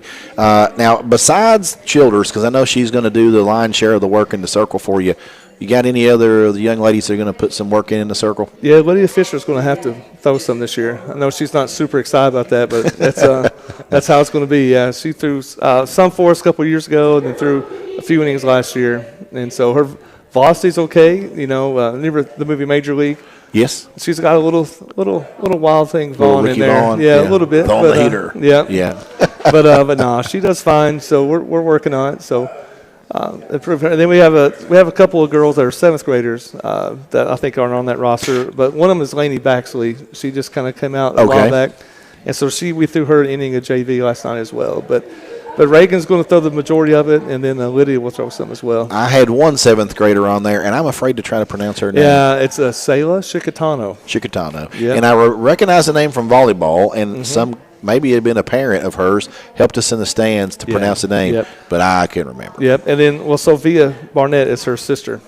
Okay. And then her brother Shadrach plays baseball. Okay. All right. Well, thank you. I'm going to forget that 20 minutes from now, too, but I do appreciate you trying to help me out. Big family, and they're all athletic. So, they love volleyball. So, so Sophia's always played volleyball. So now that she's done with middle school volleyball, we got her to come out for softball. Well, cool. You talked about you played the game last night. So, on the schedule I printed off here today, first game of the season that you played? 0 for 4. We had 4 games canceled last week. Can you believe that? Monday, Tuesday, Friday, and Saturday. Yeah, it was springtime a couple weeks ago, and last week was winter again. Yeah, we had 3 on the road, and all 3 of them got canceled. Then we were at our place on Saturday, and so you controlled the destiny, and you said we're going to play this one. Yeah, or somebody maybe I'll go. Last night we did. I was like, so Friday, after 4 games, I was like, guys, we got to get some playing time in. So I literally didn't know. It was kind of apprehensive what to expect last night, but they played well. We lost 5-3 to Adair. But they beat us really good over there last year. They beat us, I think, 12-0 over there last year. Mercer rolled us in 5, hit a home run, and I think we only had 1 or 2 hits last year. So it was a much more competitive game. So I think it's a good start, man. I think we got some players. We have some athletes. Yeah. Well, you got a pitcher that's going to make it tough on the other opposing team. That helps. Covers a multitude of weaknesses. It does, and it allows your hitters some time to maybe get some pitches under their belt. Yeah. When your defense only has to make 6 putouts in the game, right, that increases your chances, right? That certainly helps. Now, with Childers throwing like she does, who's anchoring behind the plate? Have we already talked about that? Yes, our senior Kristen Edwards. She does a great job back there. Yeah, it has to, right? Yeah. I mean, if you're going to record that number of outs right there with the battery, got to have a solid up the middle. I want to think she's been our starting catcher maybe for 4 years. But she's been there a long time and does an awesome job. Really good athlete. She's batting leadoff as well, so we put a lot of pressure on her. Yeah. Catchers batting leadoff, that's not a commonality. No, well, she's she's not built like a catcher. She's fast. Yeah. All right. Looks like your next game is at home, Casey County on the 24th of March. And then you mentioned Southwestern. You got a back-to-back against them on Monday and Tuesday. Monday and Tuesday. So if you want to watch that game, I mean, right here local. Oh, Battle yeah. of 914. Battle I think of is Oak Hill what, Road, man, right there. Josh McKinney, I think, said Yeah, that, Battle of that'll work. 914. So that'll work. So you're going to find out real early about where you stand in that 48th. Yeah, I aren't you? wish we had them a little bit later, later in the yeah, season, yeah. or had some more of these games under our belt. Yeah, they're young, too, if it helps, Coach. I was hoping they were all seniors. I Well, was hoping the whole team was seniors was my, yeah, I think was my hope. But you all may be similar in that you both have one senior. okay. Yeah. Yeah, so again, these teams in this county, they're young. I heard Coach Brad Gove earlier talking to Mike Kerr, and he's got a whole bunch of sophomores maybe and some freshmen too. Yeah, so his team's young. I went and watched Southwestern Monday night. Oh, Hanson did a great job on the mound. I know she's a senior, but that's the lone senior. Yeah, but they have a lot of young talent around that. So Yeah, they looked very well. Yeah, so you got some goals for your team this year, Coach, some things you've maybe written on the board that you're looking to check off the list? Yeah, well, I mean, our thing is just we want to be competitive. And so I think our schedule this year is a little bit more difficult than last year. 'Cause last year we weren't eligible for the district. So in the first year in KHSAA, man, it was a struggle. It was a challenge. So last year we kind of wanted to get a few W's, get a little bit of momentum for our program. This year we switched gears a little bit. We've scheduled a little bit more. You know, like we got Adair back, we got Casey back, and I scheduled a few other games. So I tried to step our schedule up a little bit because we love to advance out of the district. You know, that's our goal. Yeah. Is that we're playing for May. And again, you know, reflecting back to last year, solid outing last year, and if you build upon that, I like your chances to do just that, Coach. Yep. Those two district games against Southwestern, 27th and 28th. Then you got McCreary Central after spring break on April 10th and 11th. So when those 4 games, then you're going to have 4 of the 6 under your belt at that point. So you're going to know a lot about where you're going to seed up. And then you mentioned hosting that district tournament at your place. That helps too. I mean, a little bit. It's going to be a win and or win or stay home, I guess, when you're hosting. Right. But you're going to know a lot about your team there right after spring break. Yeah, and like I said, I think we're going to be a much different team by then than we are now, because we do have so many young players. We put different people in different spots. I know Macy Parker started at shortstop last night. She's a new player, just new to our school. So I've never seen her play in the field before. Destiny Napier started at second last night. She'd only played in the outfield last season. So it's a work in progress right now. But like I said, we have some good players. I love the team. And they get along great, no drama. And we have some girls that are athletic. So it's just a matter of developing them and as we go throughout the season, and I think we will. Yeah, you mentioned the athletes, and we got to cover volleyball for the first time in Lake Cumberland Sports since I've been with them, I think, in Lake Cumberland sports history. And I don't know very much about volleyball. But what I know is when we went to Somerset Christian School and saw that environment and saw them play, man, that was impressive. And solid team, and of course some of these, your daughter being one of those on that volleyball team, Childers being another one, and probably more that I don't recognize the names. Just phenomenal, and again, sharing those athletes and just doing some good work. Yeah, I mean, they're going to be good in volleyball. We're going to have 2 6'1" girls across the front row, and so let's have they have some really strong seniors, and then they'll have a good young group. So it's good. There's some great kids there, man. So we're excited about that. So, Coach, on the schedule, you don't have as many games scheduled as some of the other teams do, but are there some games you want to highlight on your schedule, like some things that you really want to I mean, is there somebody you circle? I mean, you may not want to tell people that, but I'm just asking you. Oh, yeah. I think right now, we've had a couple games this week, so to try to make up some rainouts. I think after last night, we have maybe 24 games still to go. For us, man, we want to be competitive locally. You know, that's our goal is to be competitive with Southwestern and Somerset. Yep. You know, those are both teams that we'll see in town. We played Somerset in All-A last year, so we'll get them again if we beat Bergen. Okay, I was getting ready to say I don't see Somerset on your schedule, but Bergen, then that All-A. Yes, sir. I see that. So then we would play this. If we beat Bergen, then the second game would be against Somerset. So we're wanting to make it that far. We enjoyed playing on the turf last year. That was nice. And then Lincoln's kind of new to our schedule, and so we've played some of those other teams before: Williamsburg, Danville, and Model. Model beat us pretty good up there, so we'd like to take care of that a little bit. I understand that, and as a graduate of EKU, I know about Model. And is that a small school, big school? I know EKU professors' kids mainly. Yeah, I know they're All-A, so I think they're maybe 400 kids, maybe. I think they're about Somerset size, maybe a little bit under Somerset. And you mentioned you got to beat Bergen to play Somerset. So did Somerset just get a bye into that next round? Like, how does that work, man? Yeah, well, they play Danville. Okay. You're making some assumptions. Yes, here, right? I am. Man. I think Carly Kane and those guys will. They're going to take care of business. I understand that. Yeah, and I don't see Pulaski on the schedule. So is that something you're going to work down the road towards in the future? Yeah. Yep. Well, you're saying, hey, they're dumping me in the 48th. Right? Take it easy on me, right? Exactly. Like, we're going to get there. One step at a time. Yeah, sharpening the saw one step at a time, right? Yes, sir. Okay. Anybody you want to thank there? Man. Like I said, I love Somerset Christian School. My daughters have both went there, and it's been great for them. So I enjoy being in that environment. Man, I love that. They have Bible class. I love they have chapel. I love everything about it, man. And Al Gover, that's the new AD there, is doing an awesome job. And then Tara's assistant AD. They both do a really good job. And also I want to thank Oak Hill Baptist Church for letting me leave and invest in students. So they're great with the work schedule, letting me go and awesome. Say, hey, if you're ministering to students, buddy, then go do it. So I appreciate that freedom and the ability to go do that. Yeah, way back in the day, Al Gover was my basketball coach, and I wasn't a very good basketball player. But I joked and said when Al Gover was named AD, he hired a great basketball coach. And himself, right? Yes, he did. He's like, he can't fire himself, right? That's his favorite. That's his favorite coach ever. Yeah, but certainly like Al Gover, like the way he treats us, and we appreciate all of our local schools allowing us to tag around and we'll do our best follow to the programs. Really and good luck to you, Coach. Thank you. Nice meeting you. Nice to meet you.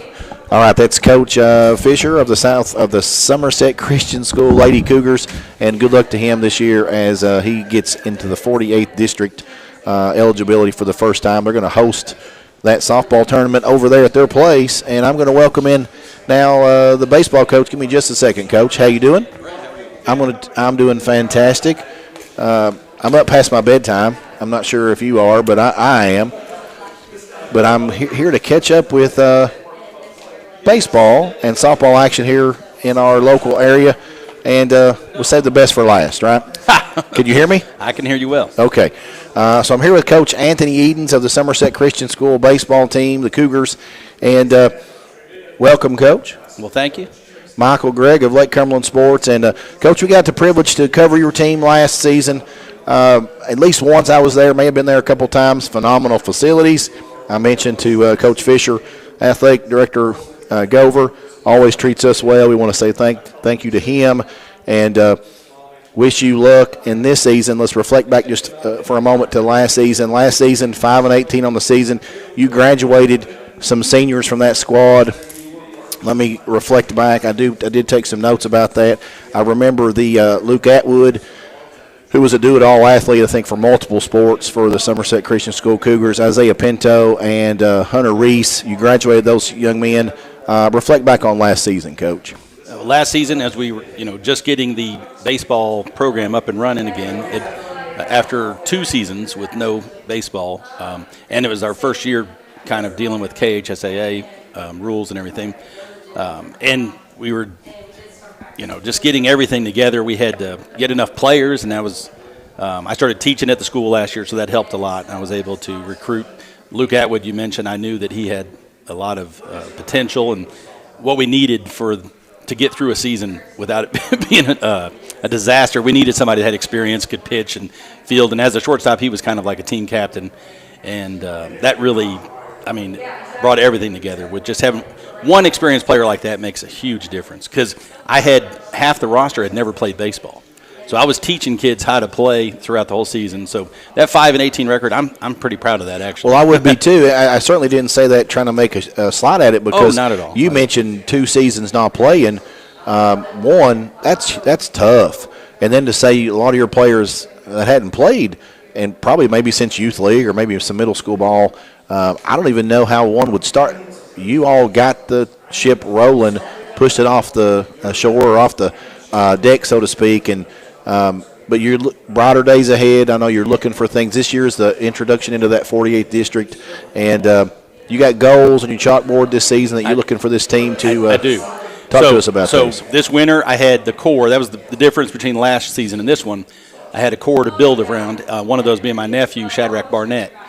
He's going to have to fill the role that Luke Atwood did last season, where he has played baseball his whole life. And we kind of got another one. Gavin Lewis is our catcher, who had played baseball up until a few years ago, but his work ethic it's admirable. He's every day, whether we're practicing or not, the whole school year, he would take a tee to himself and just hit 100 balls, watch videos. He's constantly just working on blocking drills by himself off the wall. Just that kind of approach, I'm hoping that it'll be more contagious. Right now, it's still the same 4 or 5 guys. The good thing is those are the guys that are seeing success early on. They're smashing the balls in the gap just about every at-bat. It's really satisfying as a coach to see the hard work being rewarded immediately. I mean, so this season our goals are we had 5 wins last year. We want to double that to 10. Maybe that'll happen before the middle of the season. Good start, yeah. We're doing a little better than I expected. And we're not sure yet. It's weird to even say this, but there was a tournament, the KCAC, was a Christian team-only tournament in Elizabethtown last year. We placed 4th in it last year. Our goal was to win that this year. I don't know if they're having it. My athletic director, Al Gover, he says that they are having it on the websites. I couldn't even find proper contact information. But if they have it, that's still our goal to win it. But we did get a surprise this year that we're actually allowed to compete in the district. We're hosting district tournament this year. The 48th district, and we didn't think we were going to be able to compete because we thought you had to participate for 2 years. Well, I guess our school signed up all athletics, and so this is now the 3rd season. So baseball, even though it's our 2nd season, we're eligible to compete in it. So we want to win a game in it. So, well, sure. I mean, that puts you to the region if that's able to happen. We'd rather not have to go in as the 4th seed, so we'll see how that goes. But so that's kind of a new goal now that we didn't have at the beginning of the season, but we now have. So we'll walk down your roster. You mentioned, did you say your nephew was Barnett? Yes. Shadrach Barnett. Yes. Well, since you mentioned his name, I printed off your roster. Young man hitting 800. I don't know that I've ever looked at anybody's stat sheet and saw somebody hitting 800. So he's off on a tear, and hopefully his hot start continues. Let's walk down your roster. We can talk about these young men, and you can introduce me to them and what they're bringing to the table there for Somerset Christian School. 2 seniors on the roster, is that right? Yes. Ethan Meggs and Parker Lineski. Yes. Now, Ethan Meggs, he was one who played up until about his 8th grade year. Hasn't played for the last several seasons. I recruited him kind of heavily. His mother is actually the business manager at our school, who's a big help for me getting things together. And, as a baseball coach, you're not just out there coaching. You're having to buy things and raise money and everything. But it's obvious that she's on board with the baseball program, and that's one thing I love about our school. Everybody's so supportive of getting this thing going. Parents, everybody just pitches in, and just the sacrificial attitude that everyone has without complaining. People there they come in at 6:30, 7 o'clock in the morning. They're there till 9:30. Last night we left about 9:30.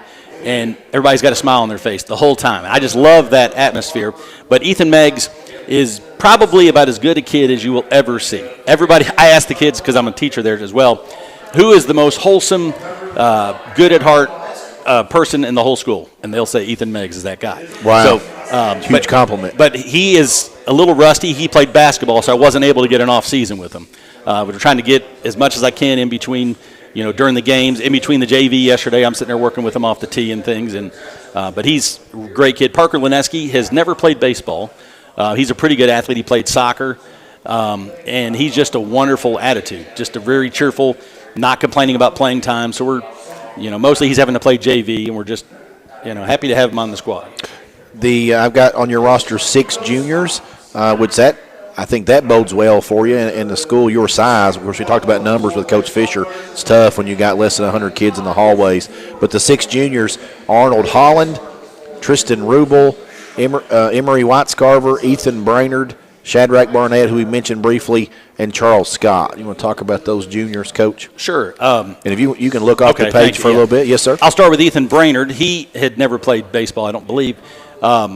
He is quite a character. Hopefully you'll get to see his interview. But he has decided he just would be happy he had mono, and so he just got cleared by the doctor. So he had no preseason and anyways, he's happy just to be the team manager. But I'm telling you, if once again that whole servant's attitude, servant heart is what we say in church, so he's got a servant's heart. He just, jumps in. The other day, everything I needed because we was a little bit rusty. The person who I had planned to run the the announcing and everything was a no-show. He stepped right in, did everything I need. Run, coach, you need me to do this or that, and run. He ran, got the key to get the paint sprayer to spray the lines. Just that kind of attitude. And it's funny too because he's also good for accountability with his peers. When he calls them out on what they're doing on the field, and they'll have some kind of excuses, and he's like a throwback, and he's a no-nonsense guy. Plus, he's a big presence. So he grabs him by the shoulder, and I'm just like, do your thing. I love it. So that's Ethan Brainerd, boisterous, and he's just so much fun to have around. Last year, one of the seniors we did lose, Hunter Reese. He's actually in the Army right now. He's in South Korea. But he's kind of filling that role when you're down 10 runs. You kind of need somebody to keep the mood light and keep people, optimistic and come back the next day.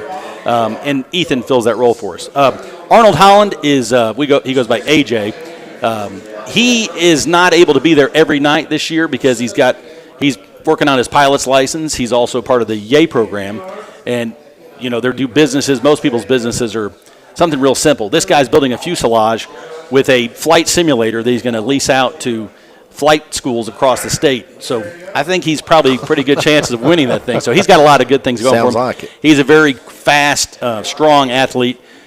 He's been putting the bat on the ball, just unfortunately hasn't gotten many hits yet. But as we'll take whatever we can get when he's there.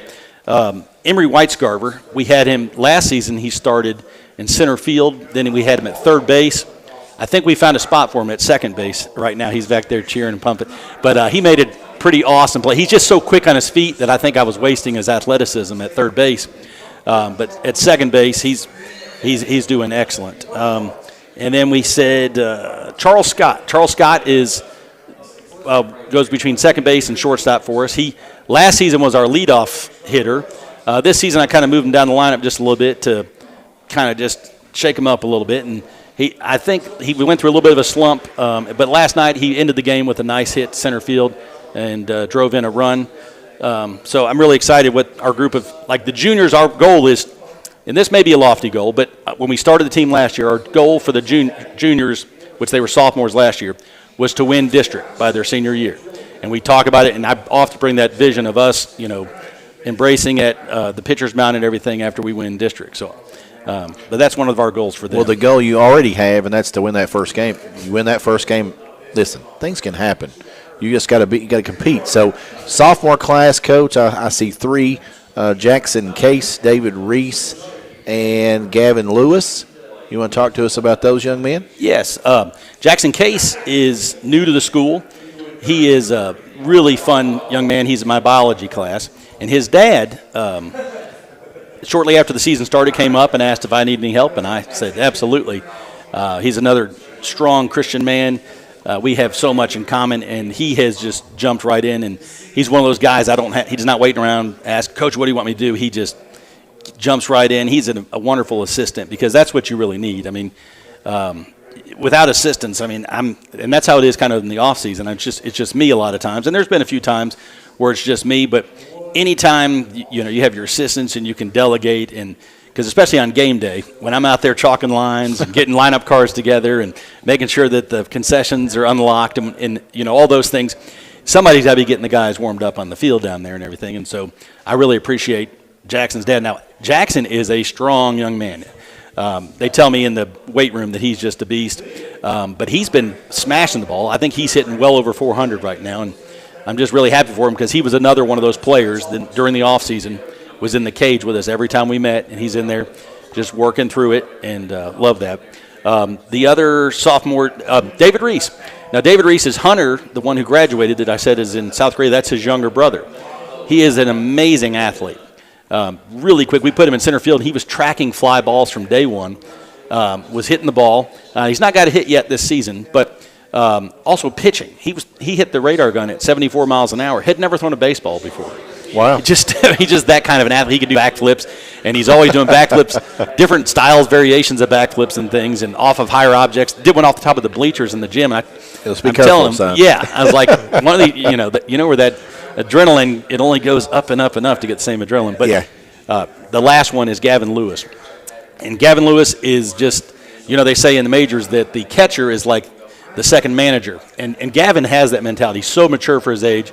His work ethic and his character I'll put it up against anybody's. In fact, the other day he was at a youth retreat and he's gone out of school for about 4 days, I think it was. And as soon as I saw him, I said, "I'm so glad you're back because I miss you."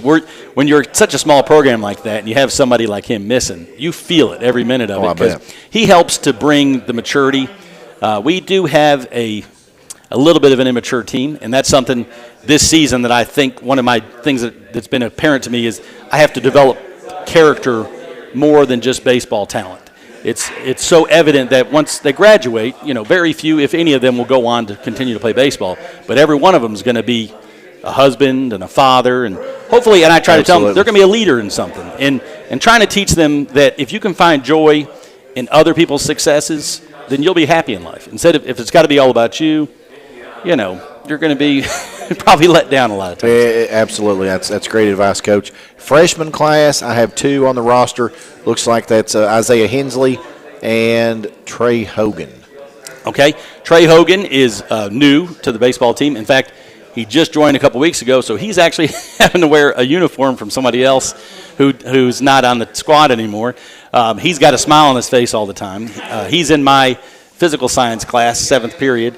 And he's kind of just excited, enthusiastic. I haven't heard him complain.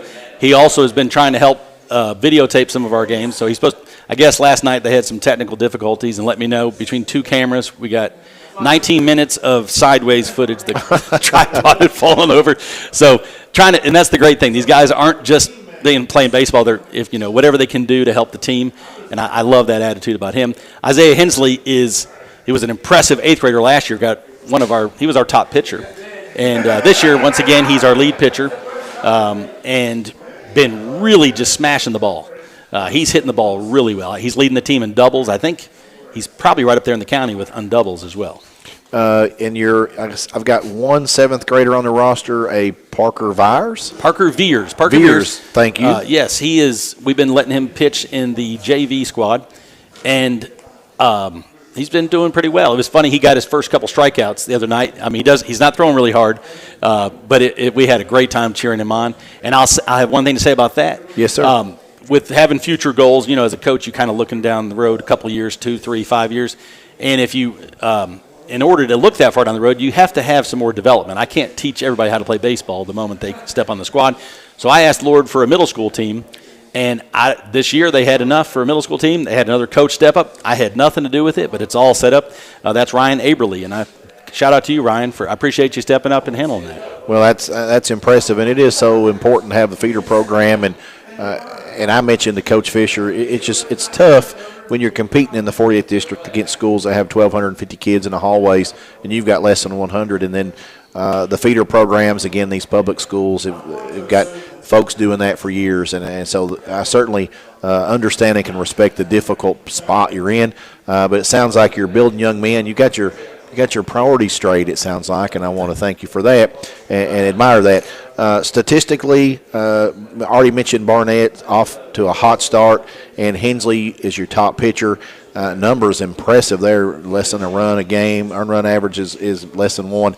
I think I may have asked you this, but goals for the season, Coach? Did I already ask that question? We said we wanted 10 wins and to win the KCAC. Now we want to win a game in district as well. And you want to win that first game in district and advance to that regional tournament. Any idea where that regional tournament's played? I didn't ask anybody that question earlier. I do not have I didn't, like I said, I didn't even know we were going to get to play in district. We knew we were going to host it and get to keep some money and raise some money for the baseball team. Sure. But now we get to do the work and get to enjoy it. But I don't have any idea where regional. Well, I will share with you, as I shared with Coach Fisher, Somerset Christian School hosted that basketball tournament this year, and I think that people maybe are a little bit concerned about that. You all done a phenomenal job with that, and I thanked Al Gover earlier. I'll do it again. Hosting duties for the Somerset Christian Cougars, they hit it out of the park, and were just gracious. They rolled out the red carpet, and the atmosphere was electric. They did separate the nights and had one game each night, but it was phenomenal.